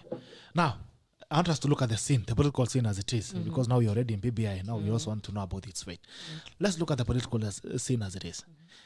We have 5 seats that BBI is providing, right? On the it's executive. suggesting we take into consideration Not because it hasn't providing. passed. I mean, Yeah, it's the providing. document is there. So, You know, people will go to a referendum. If we will go to a referendum and decide no, we don't want no, it, but they want to and pass it's through their parliament, right. so we don't have one inch in parliament. All right. So let's look at the political scene as it is. We have the Oka coalition. One Kenya, One Kenya Oka Alliance. now. Can't even keep up anymore. Musalia Mudavadi, Gideon Moi, Kalonzo Musyoka, Yeah. Wetangula, kuna nani mwingine Gideon Moi. 5. Yes, sasa ni BBI serikali imejaa. Assuming these guys take government. Did you mention any woman there? Ngilu, I think, is there. The picture they usually share. Ngilu, no, they're last week there was Ngilu there. So Ngilu. Yeah. So Ngilu is number 6. Ngilu is there. We were happy But to see now, her there. so we have to take one person to make the 5 seats in the executive in BBI. Now, what happens to Raila Odinga, William Ruto, who else is left out? All these are positions that are left out. I don't think they are, Oparanya, all these other guys. What happens to them? I don't think they are being left out. I think they are having their own conversations And I'm between saying, themselves. okay, either way, we cannot have 10 people in government. I'm and not government. refusing. So either of these coalitions, as Gerald, always been, will take over. Maybe. So if you're talking about inclusivity, so what happens to these other guys who will feel I excluded? don't think, we've all assumed Oka will take government. Who says I'm saying, they okay, will? let's stand it. Oka will not take government. Oka maybe will even Okay. sit down and then amongst the 6 of them, they decide, okay, since all of us can't get into power, how many people can we back? Since all of us are coming from regional boundaries and regional support base of supporters, who do we front? Maybe Oka will say, let's put Gideon and Charity Ngilu. And then Raila, where he is, he'll say, no, me and my ODM You see now what party. you're telling I'm just me? saying, You're telling me about possibilities. Yes, we are I'm actually saying talking let's about look, possibilities. Let's look at how it is, the political formations that Yes. they are now. Right now, as me and you are sitting in the studio, we're already seeing political formations. Yes. There are even conversations of William Ruto and Raila And Odinga Raila talking, forming up and all that. yes. So let's look at it as it is. We have Oka. 5 or 6, as you're Yes. saying. Now we have this other coalition that is forming. We cannot have 2 coalitions in government. At the end of the day, they will be losers. of course there will be. The 5 will take government and the 5 will lose. So if you're talking about inclusivity, what happens to these other ones? This is how I see And in a it. country where we lose, come back to say elections have been stolen. Yes. How do you balance this? Gerald, this is how I see it, because we are also in a political atmosphere where everybody's speculating and guessing what will happen. I'm thinking all these coalitions are being formed to fund their political interests. Oka may not necessarily, their endgame may not necessarily be we want to take the presidency. It may be we want to be called on the bargaining table and our interests catered for. Raila Hence, that then explains why Raila is not forming a coalition this early, because he's going to go for it. He said he's going. I think he has recanted and said he doesn't want to vie for the presidency. Going, at times he's not going. We are not sure, which is good. Depends on the day. His Excellency Deputy President William Ruto has said he wants to go for it. Okay. I believe everybody is playing their cards so that they can be on the table negotiating. Uhuru Kenyatta will come from the mountain, because as you have seen, no mountain leader has formed any of these coalitions. He will come and say, as the people from the mountain, this is what we want, this is what we are bargaining for. Raila will come on the table, Oka will come on the table, all these key players, and then they can decide. Even if there's a loser and a winner, they can then decide, okay, so that now we have a more inclusive government. Oka tupeni mtu mmoja, we baba leta mtu wako mmoja. So then why do they need BBI then? They should organize naturally. Because what you're giving us is the law of nature. Natural organization. Anyway, I believe BBI is here to ensure that Kenyans they comply. Yeah, Kenyans are also being part of this process, and their voice is being heard. The next Bantu migration, I should move. Hiya, Charles Bariwa says tuned in from City of Champions. Asante sana. That's on YouTube. Thank you guys also who are watching us on YouTube. We appreciate you. Mwenda Tezi, yuko Mombasa KG. Good morning to you, KG. KG, what about doing up good budget? Duncan Shavela watching from Nairobi. Duncan Shavela, executive presidency and parliament have failed us. Most corrupt regime Kenyans are poorer than ever with so-called mega infrastructural projects. Hi, as the guys on YouTube, asante sana. All right, let's roll the conversation and talk about. So, what's the fate of BBI? No, allow me to first respond to what you guys, what she has said. Okay. It's too early to even tell who is most likely to become the next. I mean, who is most likely to form. Or rather, what I'm trying to say is this coalition, anybody can threaten to run for president. Now, everybody will be threatening. You see, there are governors who've already gone for 2 terms, and they don't know where else to turn. So they'll be threatening to become presidents, so that they are called to the table to negotiate. Oparanya, Joho, you know. From Mount Kenya, you'll see people saying, I will run for president. So everybody will threaten now to run for president, so that they are called to the table to negotiate for the next coalition. And actually, that's the best way to get into the next government. I should also threaten tomorrow. Threaten. The presidency is very attractive to people, and everybody wants it. And it's actually the highest form of, I think, it's the highest political office in Kenya, so everybody aspires. Even I want to become a member of parliament. After that, I have a plan to become a governor. And then my end goal is to eventually become the president. You know, everybody admires and wants to become. About real alignments, they begin to shape up towards the end, or as we near the election. Why? Because at the moment, everybody is busy building their fan base, their support base. So you find like William Ruto has a lot of following. I don't know if it is just for the pictures or not, or what happens, but he has a big following. If Raila Odinga goes to and that is actually how we measure political strength. If you're waving there alone and nobody is coming and nobody is even talking about you on social media, then we would say that you're not the most popular. So right now we are seeing a lot of people come out, you know, to express interest, to build a fan base, you know, to mobilize people. And then towards the end of, or as we near the election, that is when now people start to say, you have the numbers, you know, like what we did in 2013, you have 1 million Rift Valley voters, I have 2 million, you know, then you come on board. And then as you come, then you decide. So amongst us, who is the most preferred, who is the most popular, who has most money, you know, that is what I imagine. I've not been there when they're negotiating, but that's what I imagine. There must be a process. And so now that we're 16 months away from the election, I like to imagine that, yes, you are in talks, but you have not agreed, or you might not be agreeing on a coalition for the next maybe 3 months. In the past, apart from ODM, Wiper, NAK Kenya, Ford Kenya, and I think I don't know which other, all these other parties, and KANU, those are the consistent parties. They've remained intact over the years. When we get to elections, new parties are born. Like now, everybody else is registering a party. So as we near that time, you'll also realize, like, I predict Jubilee will not be intact by next year. Yeah, I predict that Is it intact now? everybody will Yes, be we're moving intact. out from every. Tuju yesterday said the Yeah. deputy president is still the deputy party leader. Yes, but you see, he's a man who will not be running for office. Huh? Yeah. And so because he'll not be running for office, as soon as he dissolves his government, he's a man who is going to have less and less people listening to him and actually looking up to him. Yeah? And people now will start to look at what new coalition and who is the next can we align? strong person that I can align myself with. Huh? So Jubilee, and then again, the president is not running. His deputy, who is the second in command, is not likely going to run with Jubilee. So where does that leave Jubilee as a party? It will be another CANU. It will just go into hibernation or even disintegrate altogether. Just ask yourself, where is NAC? Where is PNU? Where Yeah. NAC is Yeah. strong. Yes. See, Mother Karua, why are you underestimating strong. that Kenya. woman? Strong where? Strong where? So Yes, allow him- he's Kenya going politics, for- Kenya politics, leadership kills parties. And that's why in this country there's no party that really survives, outside power. Do you know why? Look at But ODM has because been it is sustainable their vehicle. enough. It has never gotten into power. Yeah, The but moment it gets into power, Oh, it will die. that's okay. When you look at the way the only sustainability in parties is when you've not gotten, so at least you still have a common interest. You're still pursuing something. Yeah. Once you get there, Uhuru Kenyatta ameshafika safari yake, so ameona hitaji Umemaliza. meli, Yes. anaivunja, anasonga na maisha haya. Si muziki wazi, bunge la mwenye nchi iko wazi. Nambari ni 0779-800-010 or 779-800-010 879-800-010. Nimewekea pale kwa comment section. Simu ziko wazi 0779-800-010. Unaweza piga simu. Bunge iko wazi. Unaweza piga simu 0779. Naona kuna mtu tayari alikuwa ameshapiga. Simu iko wazi 0779-800-010. Unaweza piga alafu uweze kuchangia ile mazungumzo ambayo tunafanya kwenye studio. Haya, kuna mambo mengine ambayo ipo. Okay. Eddah, hujanijibu. Kuna swali nilikuwa nakuuliza. We are heading to June. They had said, okay, naona simu zimeingia. Tafadhali nisaidie simu hapo. Jambo. Hello, Gerald. Tafadhali have your headphones on. Jambo, good morning.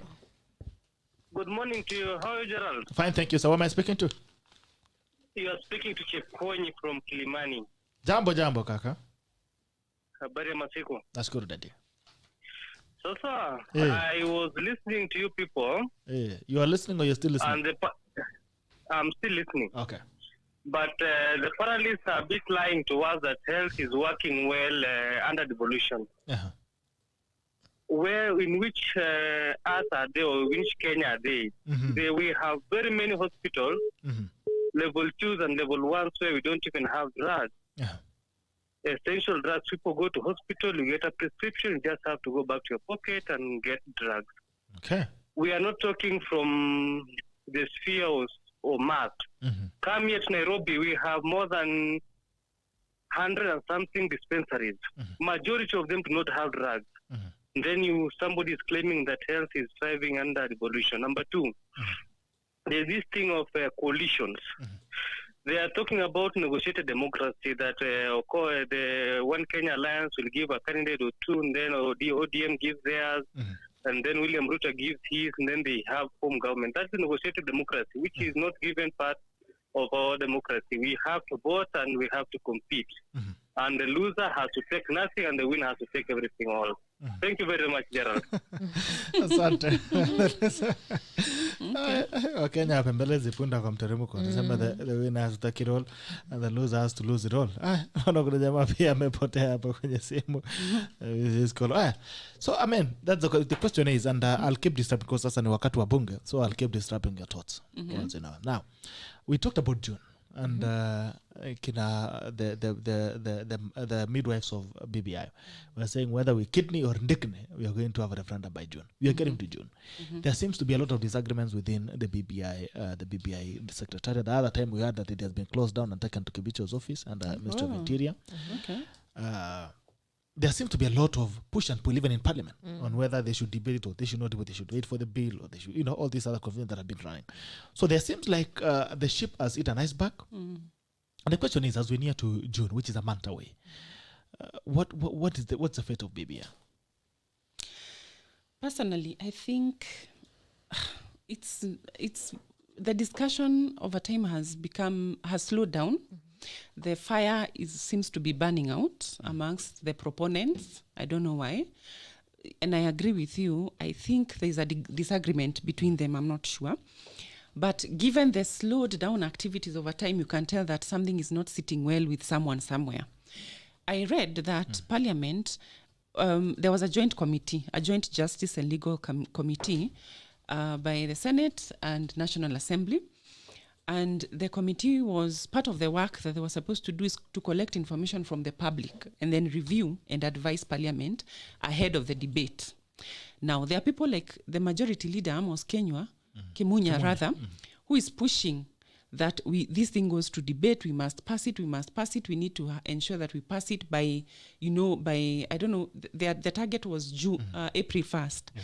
And then the president came out with the brief, COVID-19 brief, and said that we need to go and recess. So that was postponed. So I don't know when, maybe this or next week, I don't know when they plan to debate that. But the plan is to have a referendum in June.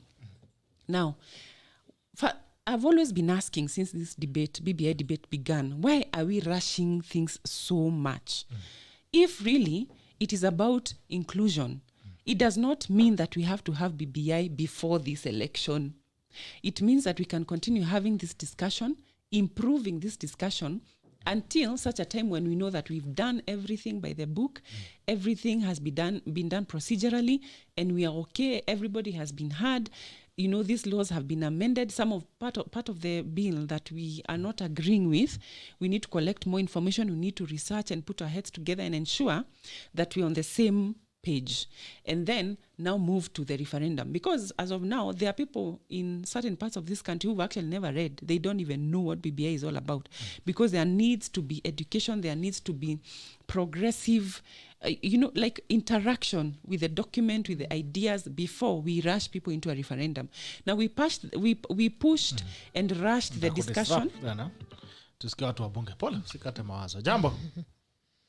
Jambo Bitok and Abbie and Eddah. Jambo. My name is Kenneth. I do have a question. Yes, sir. One thing I can see in the whole scenario is the BBI seems to be more of succession politics rather than at the interest of the country. Yes. Secondly, a question I would like to do, is it okay for us to go the BBI way, considering the effect that is the pandemic, the socio-economic effect on our country, especially the economy, which has slumped down? Thank you. Okay, asante sana.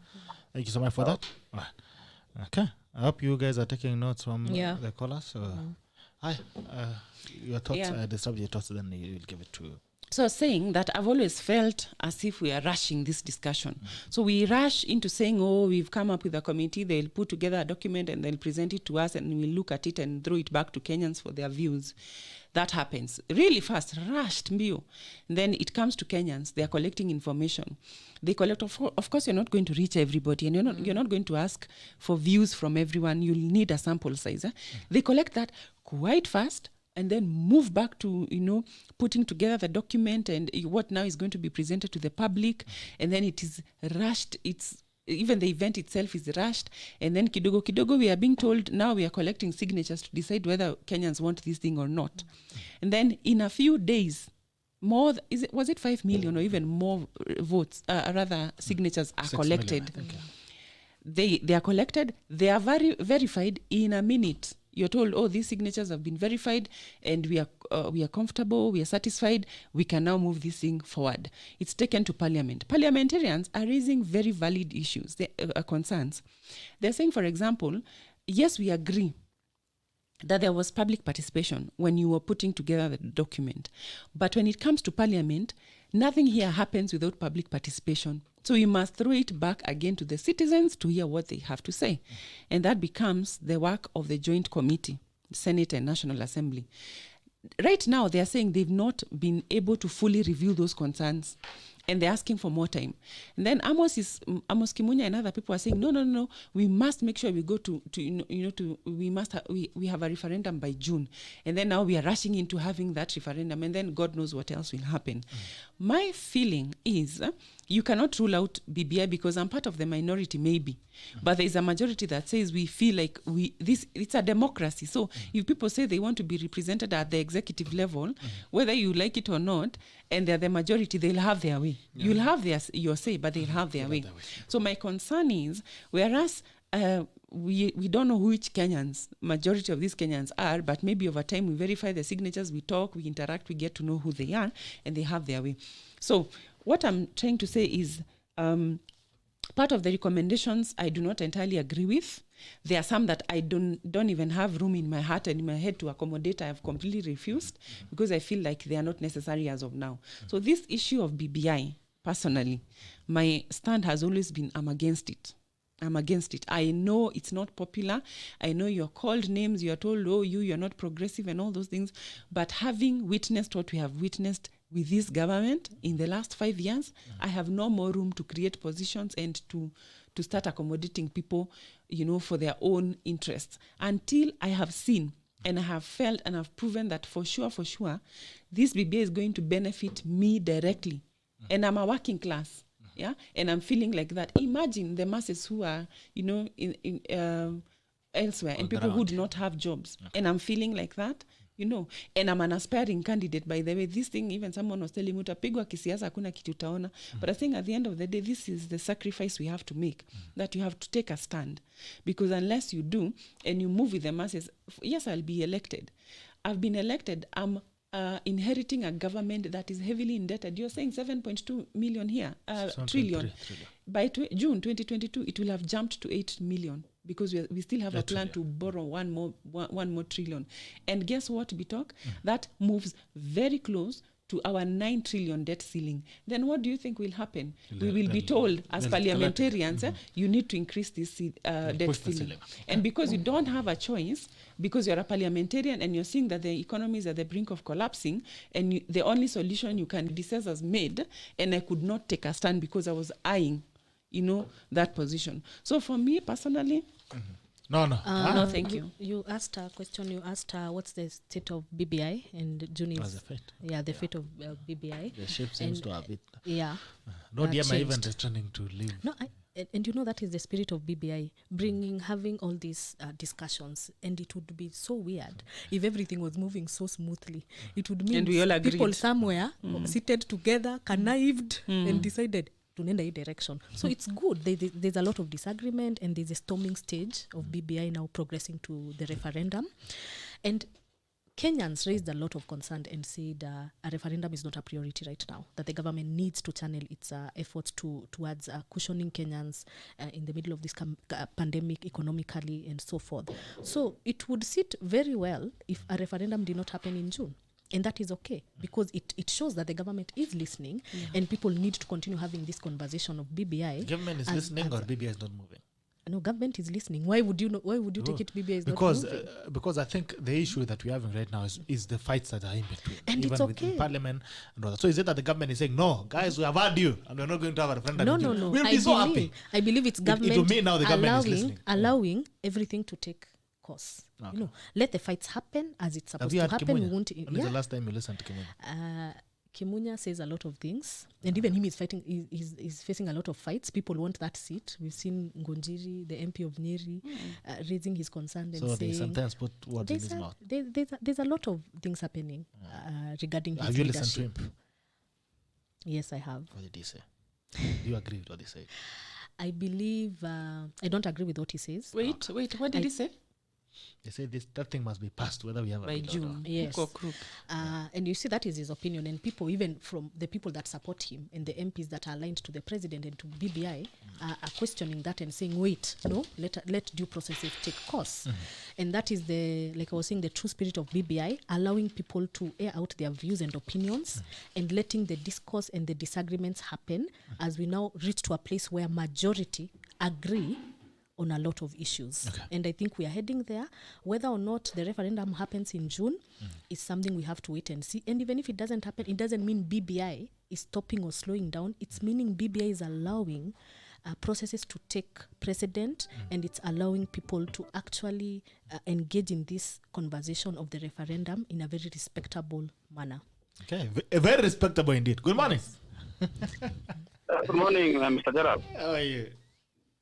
Fine, thank you. Okay, mimi niko na I don't know kama ni concern. Sema tu nisikie. About the issue of BBI, loans and everything. For me, BBI is not a priority right now. Okay, why? kuna pandemic, you are fighting a pandemic. Kwani mtaki executive bwana? Utaki kuingia kwa serikali? No, you see, it's not about, you see, these things, the problem is shida ya Kenya. Si power. Shida nini? Shida ya Kenya hatuna leaders wala wanaweza take up hii shida ya Kenya. Kenyans, hata hii maneno ya loans hatuna shida nayo. Hello? Nakusikia dadi. Yeah, loans haina shida. Shida nini? Shida ni matumizi ya hiyo loan. So unapata saizi tumekopa almost 7 trillion. 7.3. But sorry? 7.3 trillion. Yes, but when you go to the ground, you don't see the development of 7 trillion. That's the problem. Where are the development? Because inafaa tunaona hizo pesa wakikopa, tunaona value of our money, like they are saying in Japan and US. Them wakikopa pesa inaenda kwa development. But hawa hapa tukikopa inaenda kwa mfuko za watu. So unapata individuals are getting rich and richer every day, and Kenyans are becoming poor and poorer every day. Walanyasi wanaumia.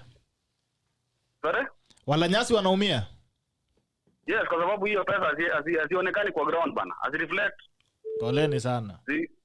So hiyo vitu ya BBI, I agree with the lady when anasema hata ya support BBI because anaongea facts. The other lady. Okay. Anaitwa Eddah. Eddah, yeah, I support Eddah 100%. Kama anaelewa ground. Yeye akona sisi wala tunanyanyaswa. Lakini hata Abbie naye anaelewa ground. Nasema wananchi walisema Gilgil wanataka executive. No, yeye anaongea ile kitu tunaona ni ukweli. Yeah, but the other one kama kidogo. He's speaking from another country, not Kenya. Okay, I can confirm she's in Kenya. We are here now. I'm very Kenyan. I just have a different opinion. So let me ask you, sir. Yes. Now, since before you go, Tanzania and Uganda are joining up efforts to build a pipeline that will cross through Darport, through Tanzania into Uganda and probably also into Rwanda. Now we are to build a pipeline from Kenya all the way to Uganda, joining all the way to Rwanda. The SGR, we built the SGR with the thought of having it traverse through Uganda into Rwanda and the other West African countries. Now, Uganda and Tanzania are also doing an SGR project that runs from Darport into Uganda. Where does it leave Kenya? Now we have an SGR which is hanging in Suswa. And we have a pipeline that is stuck in the rift. Yeah, you see, what's the problem? What's the problem? Our SGR, you see, the reason why these guys, the other countries are running away from Kenya. Hello? Nakusikia dadi. Yeah, the reason why these people are running away from us, one, our SGR was, the money they used to build our SGR was inflated. It was not making any sense. Allow our leadership, our president, it seems like he's not really well with the other countries. Because what he's doing in Kenya, the other countries are also seeing. You see, the East African countries are running away from Kenya because of our leadership. We have a problem with leadership, and they are seeing that. That's why they are running away from us. The corruption issue here in Kenya is, I don't know, it's in another level. That's why these countries are running away. In fact, they are forming their own alliance. They are leaving us. Coalition tena huko ya countries. Asante. Good morning. Hello. Good morning. Good morning, Gerald. How are you? This is Farid Faraj, eh? Yes, Farid. Anza mali nimeachia. Tanzania na Uganda wanatengeneza reli ya SGR ambayo inaunganisha Tanzania na Uganda na pia inaenda mpaka pale Rwanda. Na pia inatengeneza pipeline. It's making a pipeline that is connecting from the port of Tanzania to Uganda and also straight away to Rwanda. In Kenya, we had the same plan with Uganda to build a pipeline that runs through Uganda into Rwanda. We are also building a SGR with a plan of having it run through Uganda. Now we are left with an SGR that is hanging in between and a pipeline that we'll never be able to build. And you know why, the other thing to add on, Gerald? Why? Using Kenya is shorter, as compared to the other end. But using Kenya is more expensive. Yeah. Yes. You know why? Things in Kenya are overinflated. When you construct a road in Kenya, it is 3 times constructing the same road of the same standard in any other country in East Africa. Okay. When you see in Tanzania, it is a bit far from Uganda. Okay. They are going the farthest route, but it's going to be cheaper than using the shorter route to Uganda. Mm-hmm. That is why you see Salua Hassan, the first state visit she made was to Uganda. Mm-hmm. Despite the fact that Uhuru had sent some representatives to go and convince her not to sign the deal with Museveni. But she had to go there personally, assess the deal and make it materialize. Yeah. Kenya is a bit selfish and they feel they are so superior than any other country in East Africa. Sasa tutafanya nini SGR?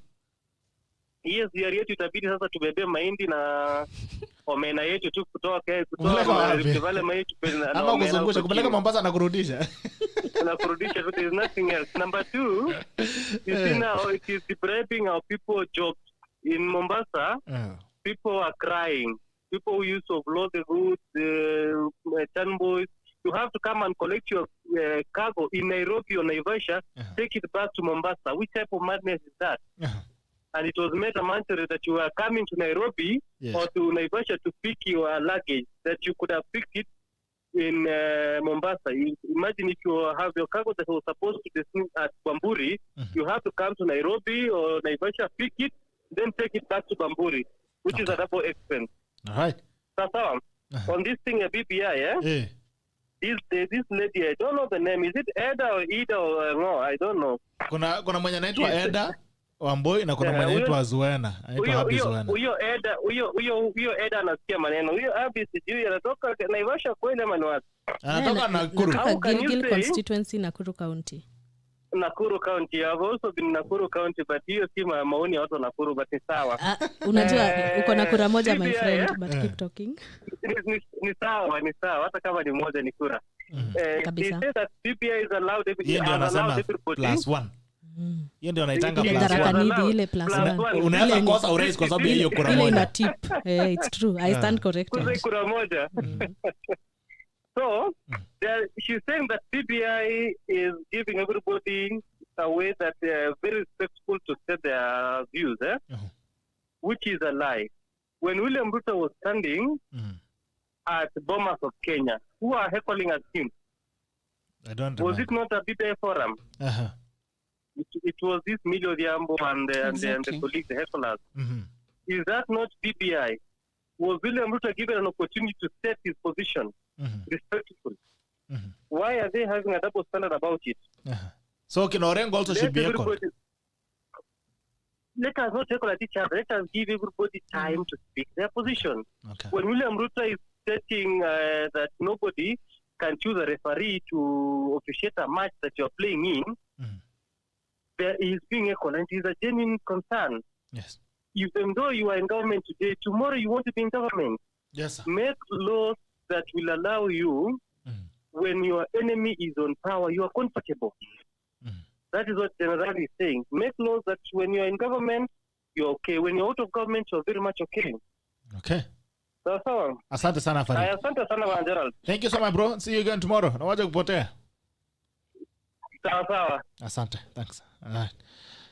Okay, nimeona kuna jamaa pia alipotea hapo nambari wa 0708 namba inaisha na 29 0708 namba inaisha na 29. Kia anasema uchukue simu yake. Pole, ilikuwa si kwa nakataa kuchukua, si ilikuwa tu sasa, ilikuwa na simu nyingine mwananchi alikuwa anaongea. Waruguru, you can call him back. Wakili Karori anasema that elder lady is solid, she has a perspective for the struggles of Wanjiku, her future is bright in politics. For Abbie, mwambie BBI is the wrong diagnosis from the wrong doctor to the wrong patient. I'm glad women are occupying this space, our society is transforming, albeit in installments. A good show there, GB. Hai, asante sana. Ana lot comments zimeang kidogo hapo, acha nikirudi nitakuja kuziangalia. But I think there's something I disrupted. You can respond to the callers. Start with you, Zuena. As you're waiting for there's a caller who said that BBI is being taken as a roadmap to the succession politics of this country, rather than addressing the Wanjiku issues that are being raised. And I believe that is what is happening. The political class in Kenya, unfortunately, has decided to just ensure BBI is their vehicle to 2022 politics. That's why you're seeing most of the second-term governors decided to sit somewhere and decide that regional governments should be formed. And I'm happy that that thing was closed and rejected.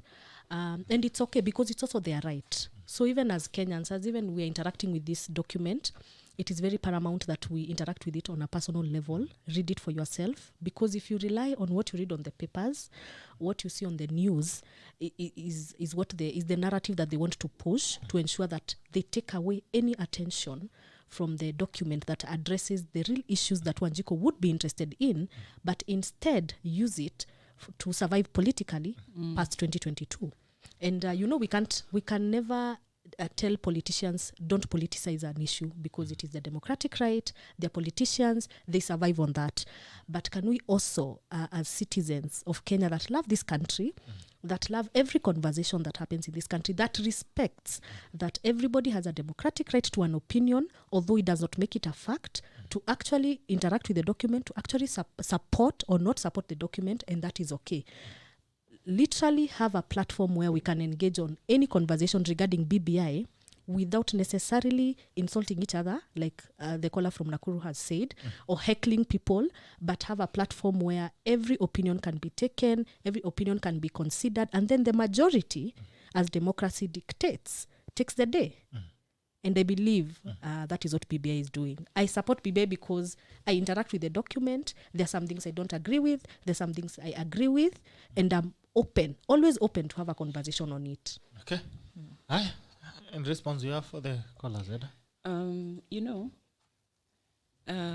If you listen carefully at Wananchi, and I think there are people who are developing cold feet with this BBI discussion. And if you look at the political scene, you can see that there are very few players who are, we support BBI, we don't support BBI, in terms of politicians. There are very few players. In fact, you can even name them. You know them, the ones who are always making noise about BBI is good or BBI is bad. They are few. Majority of the political class are lukewarm. They are not taking a position, neither cold nor hot. They're just lukewarm. And even Jesus himself in the Bible said, I'll spit you out. You're neither cold nor hot. You're lukewarm. He hated it. You need to take a stand at such a point. Whether you're for it or against it, speak out.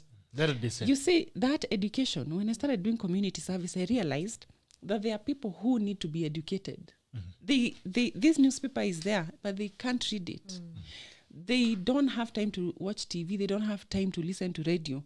So and I think it's also part of the responsibility of these leaders to educate the masses. You legislate, but you also educate the masses in terms of what you're doing in parliament. If it is about that document, break it down for people to know what it entails. Don't tell them to vote. I personally don't tell people.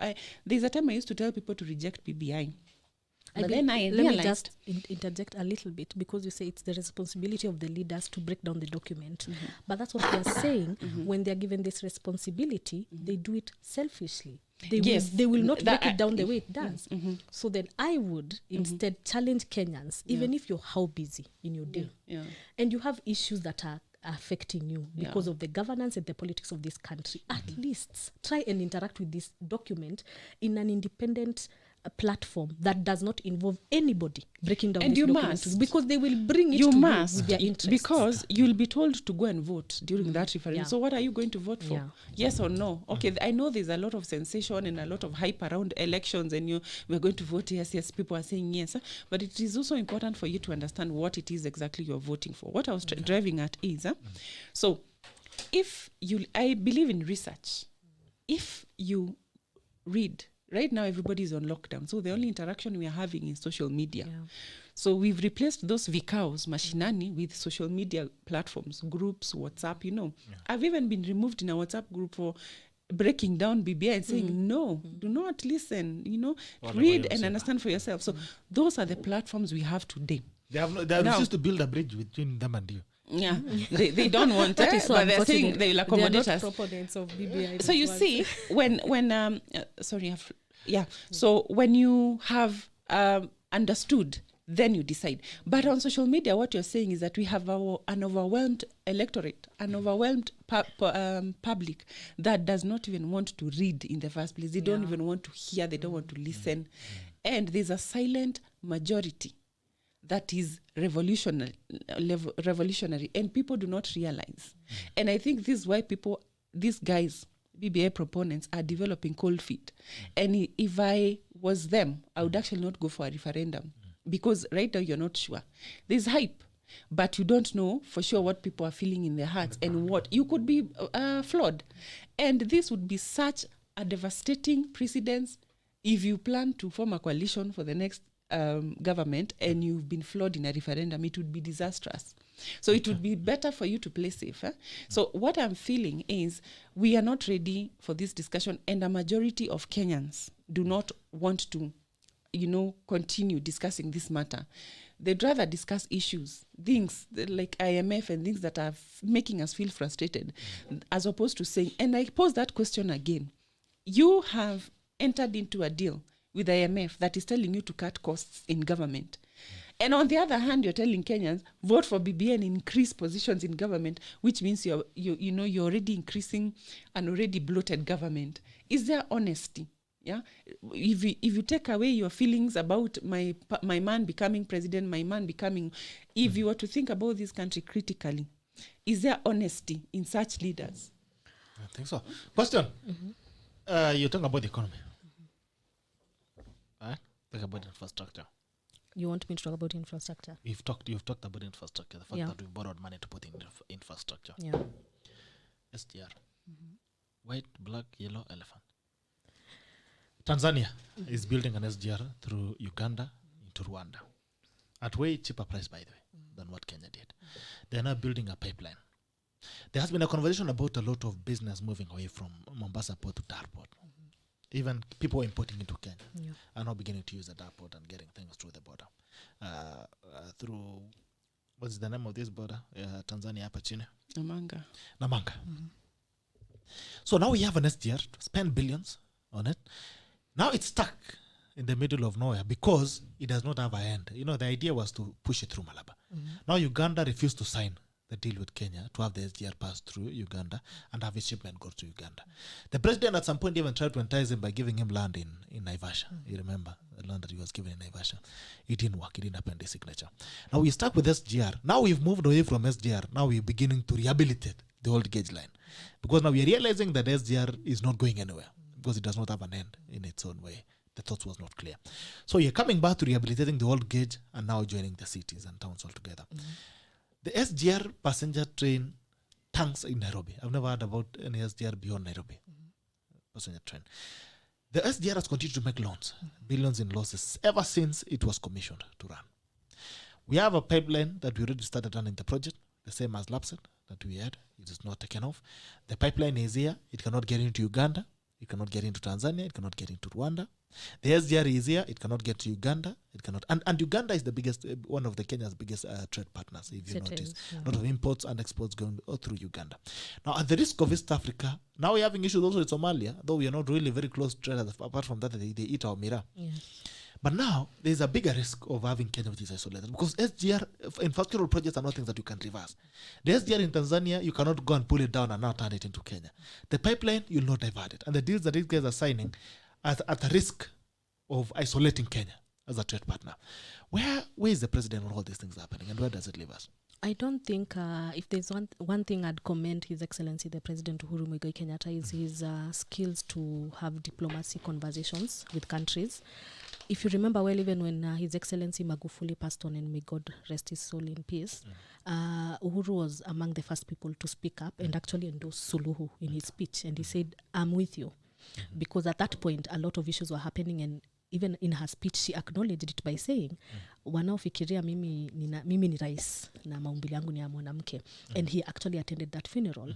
So I do not believe they are trying to isolate Kenya, because at the end of the day, he's still at the center of it all. So how are you going to trade? And it's okay. Listen, okay. Gerald, it's okay. It is okay. It Okay. is very okay for Uganda and Tanzania to have ties, to do business conversations, to try and enhance economic relationship between themselves. It's very okay. That does not mean that they're isolating Kenya. Okay. That means it is their democratic right to infrastructure, because now it's have infrastructure. Yeah. Now, for the longest time, our port has served Uganda. For the longest time, has served Uganda and served Rwanda, served Sudan, right? Because the other countries are landlocked. That's how we've made our revenue somehow through the exchanges and all that. Now, assuming this business, because this is infrastructure as well, I want you to look at it that way.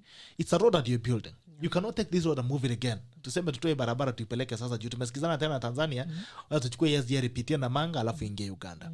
They're building their own, it's a vision for a country. They know that this is how we want to operate, this is how we want to trade. These are not policies you change over a year. Considering Uhuru Kenyatta is leaving power, he might not have the time to renegotiate these things. As we're speaking, the Tanzanian SGR line is already running. The pact deed that has been signed by Uganda is not something you can go and reverse and now tell Uganda, now, you cannot have a reverse pumping of things through the pipeline. You cannot say now, Kenya hata nyinyi muingize kwa hii pipe, alafu Tanzania waingize na yao. This very strategic in terms of how business is going to be done for the next 50 years, for instance. How do you change that because the president attended a burial of Sulu? I don't think that it would be for the next 50 years. And as much as we've been having business and we have been controlling a lot of this infrastructure development between the three countries, and now things are changing, then we should be asking ourselves now, as they're changing and changing their alliances in terms of infrastructure, how do we then fit into these new discussions? And I believe that is something the president is taking into account. And I believe that will play out. For example, the expressway is being built, right? The expressway is meant to be one of the fastest ways for transportation from Mombasa. No, the expressway. Since the port is moving from Mombasa, then what is the role of the expressway in all this? I may not understand the dynamics, but I know it will not just be a road that just appears like that and it won't do anything. I've worked in logistics before. I've been a logistics manager. This is what I'll tell you. SGR transportation could be cheaper than road in the long haul. Now, look also at the time of building the road. How much longer did it take to build this road vis-a-vis the time Tanzania and Uganda is going to operate through the third port? Now, I've mentioned to you there's a backdrop. There's a backdrop of business moving from Mombasa port to Dar port. Yeah. And there are reasons. They are saying it's expensive to import through Mombasa port. The bureaucracy that is there, the KRA, Ulabalu, they keep your containers for several months. All these are things. These are crazy things. And business people are preferring to ship things through Tanzania. I'll do people who do logistics. There are other people who are going to taking their things to Rwanda and Congo. They're using it through the Dar port. They'd even rather have trucks go empty into Tanzania and use the other side to transport things to Congo and Rwanda. Besides the point, here's the thing. These are things that are happening. How do you think we're going to reverse this? Even if you're still okay to sikizana tena na Uganda, how do we plug in our SGR?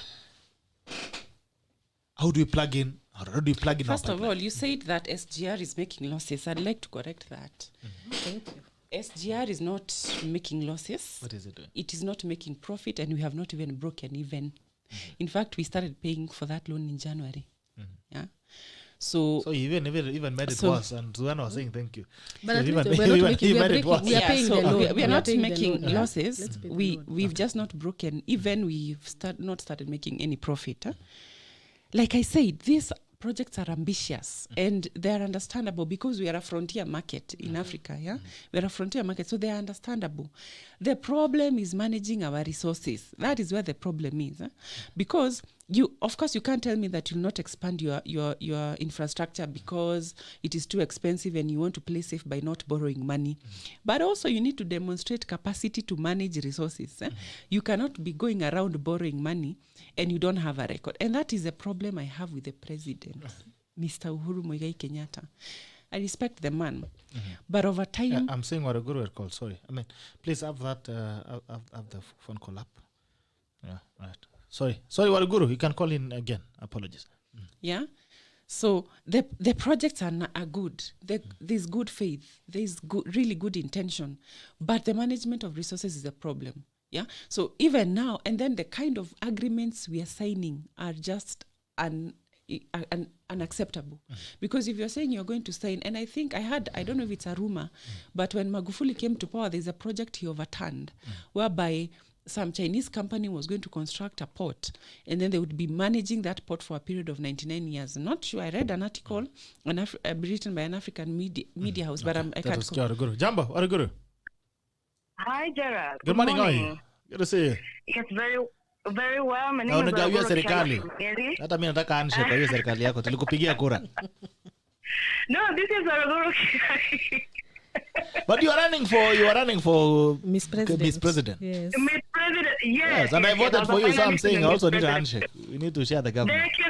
Thank you so much, Gerard. Thank you so much, Gerard. Actually, I'm just calling in to say, one, I watched the show. Okay. I love your concept. You're doing a good job. Number two, I appreciate it. Today's show is very unique because this is the first time, perhaps in a long time, you have had a panel of young women leaders. And young women leaders are not getting, equal opportunities to just demonstrate their skills and to showcase what they can do. So, Gerald, for having young women on today's episode, for allowing them the chance to speak their mind and to, just air their opinions on politics and the spheres of life. Hongera sana. I can see Abigail is a young woman leader from Central Kenya. Very sharp girl. And I just want to tell her live on air that she's doing a brilliant job that she's inspiring a whole generation of young women and girls from Central Kenya to step up. The whole of Kenya, actually, not only Central Kenya. Yes, and the whole of Kenya. Yes. But we must begin from home. Why are you localizing this because I am very specific because we are having a challenge in Central Kenya of young women stepping up leadership roles. And so when we see one more young woman from Central Kenya believing in themselves, we see you, Abigail. We see many, many, many more like you. Keep it up. Gerald. Yes, madam. Asante sana. Asante sana rais. Nashukuru. Na hii serikali tutagawa lini? Tutagawa serikali. Wacha kama nilikuwa na handshake alafu niangalie vile sasa inaendelea. Then we start building bridges. Tukinaenda. Then building bridges and you can be rest kwa serikali yangu. You'll be heading communications. Hallelujah. And logistics is very logistics. Asante. So you have a blessed day. So and karibu anytime soon. You can come into the show anytime. Karibu sana. I will. Salimia wananchi wako hapo. Waambie wachukue kura. I think you were speaking. We are heading to a tail end. So I think I've lost my train of thought. But so the question is, okay, let me resuscitate your thought process. Now, Eddah, see, there's one thing I do here. We have very honest and open conversations because they matter. Because I don't trade with government, I don't trade with anybody. We have these conversations. Now, here's the thing: the vision. Well, let's have a beautiful SGR. Let's have some good boogie, looking nice. Making noise across our estates. But the thing is, as we speak, why is the SDR stuck in Suswa? Why is it not moving? Because the vision ends there. Now, this is a risk, and this is what I'm trying to make you guys understand. That decisions, infrastructural decisions, are not short-term decisions. When a country is making a decision to invest in an infrastructure, it's not for the short org. Like, for 10 years, then we change route. If Tanzania is going to build an SGR into Uganda, it's said, how long did it take us to change the old gauge line? 100 of years since the Muzungu, left. Let me ask something. Why do you want the SGR to go to Uganda? Because it's a trading. What is the function of SGR? What do you want to trade in? Because clearly our economy. No, the thing is, our economy is becoming a net importer. That's a fact. We're becoming a net importer. Yeah. Jambo. Hello, morning. Morning to you. Very quickly. Hello. Mine is just a quick one. First is that nigeomba leo tuongeze madakika kidogo at least tuende mpaka 10:30. Tuko na kazi ya kutafuta chapa bwana. Ni kubaya, uchumi ni mbaya. The conversation is very interesting and very important. I think we just want to look at this panelist. So I think one is I think the president I don't know, but anyway, we know who, advised him, but they are not doing a good job because we have concentrated more on the hardware, and we are forgetting that the hardware cannot operate without the software, exactly, which is the economy, because the economy it's not doing good, unless, everyone knows, we are in the middle of a pandemic. And again, the economy was not even doing well even before the pandemic.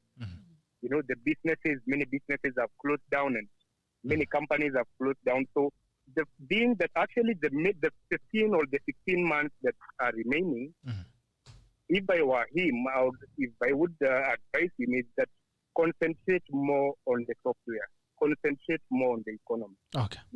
All these other things will be able to follow, and we are not, we have roads, and it's good to have roads, but tukiwa na hiyo expressway and people are, millions of people are jobless, they won't value it. So concentrate more on the software, and all the other things will follow. Okay. Well in. Asante sana. Thank you so much. All right, I appreciate it. You have a good day. Hiya. I was just telling you something. Okay.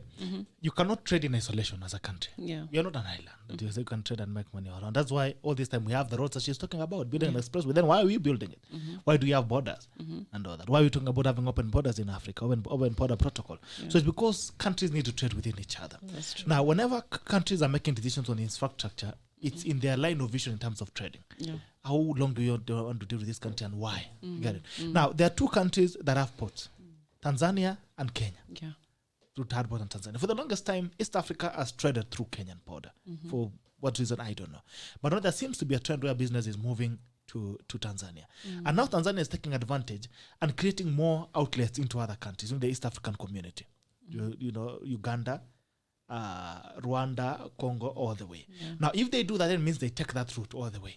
The only person who might be left to trade with would be South Sudan. And Sudan, for instance. Can we sustain our economy that way? Can we sustain the structure that we're putting in place?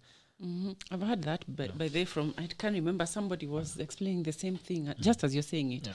Well, I don't know the facts of the matter, for sure. One, I don't know why SGR is stuck in Suswa. It could be maybe for technical reasons, I don't know. It could be that they are still engineering. You never know. I don't know for sure.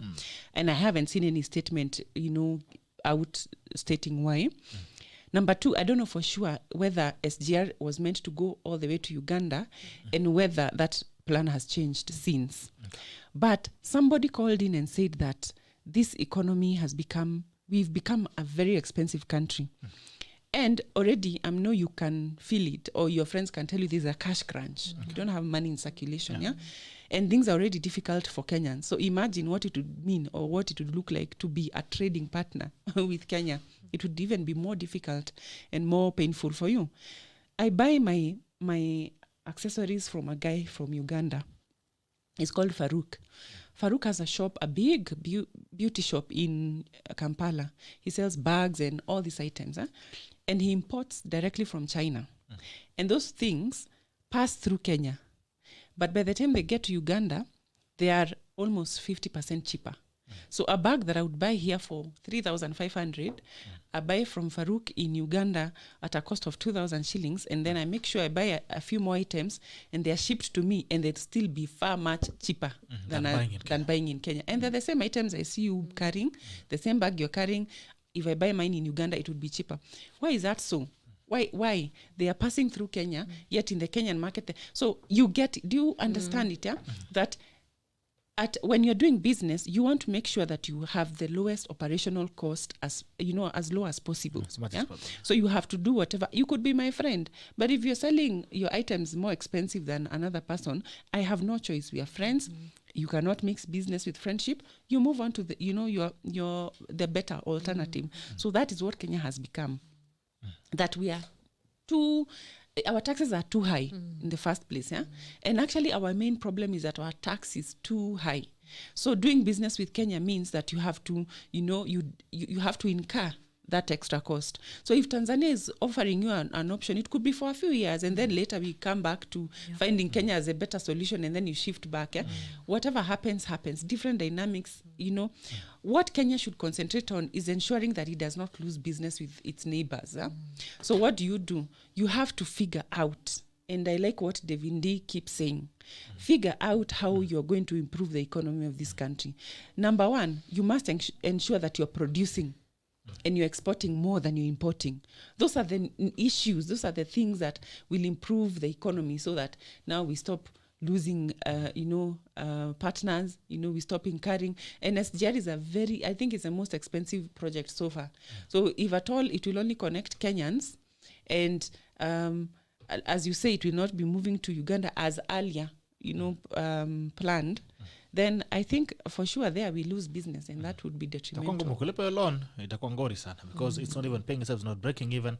We are still pumping money into it even to pay salaries. Yeah. So anyway, we're gonna wait to see how it turns out. Very quickly, angalia headlines ya gazeti haraka, alafu tunamaliza kazi. Haya, Daily Nation, deadline of Daily Nation inasema up of reopening, split in ODM over Ruto Raila pact. Some ODM food soldiers believe the alliance clamor is a solution to the party's alleged continued abuse in the handshake with the President Kenyatta, but party bigwigs have dismissed talks over pact as premature.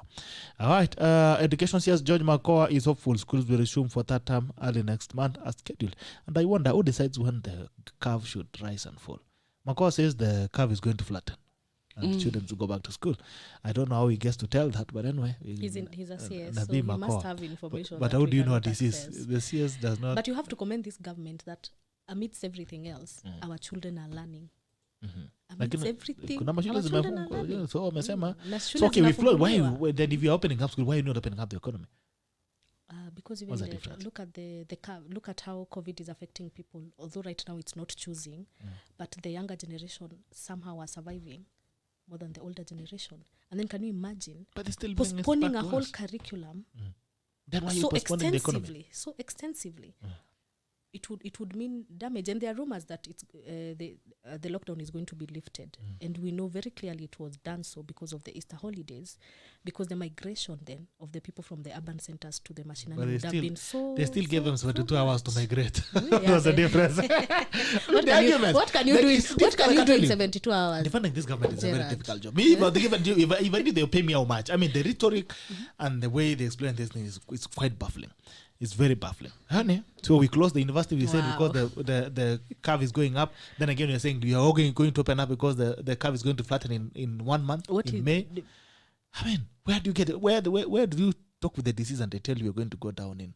I mean, inakwanga cosmetic. Anyway, take time hope of reopening, countdown. The COVID-19 infection curve is on a downward trend, and experts are optimistic that in 14 days they could advise President Kenyatta to consider easing some of the restrictions they announced on March 26, including the lockdown imposed on disease-infected counties. That on page 6. All right, and Justice Juma wept.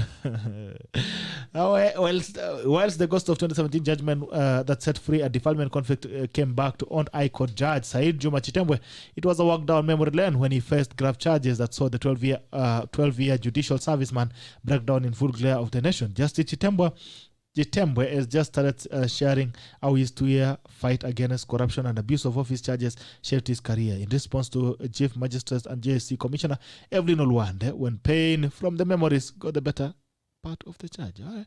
High Court Judge Said Chitembwe being interviewed for the position of Chief Justice yesterday at the Supreme Court in Nairobi. Okay.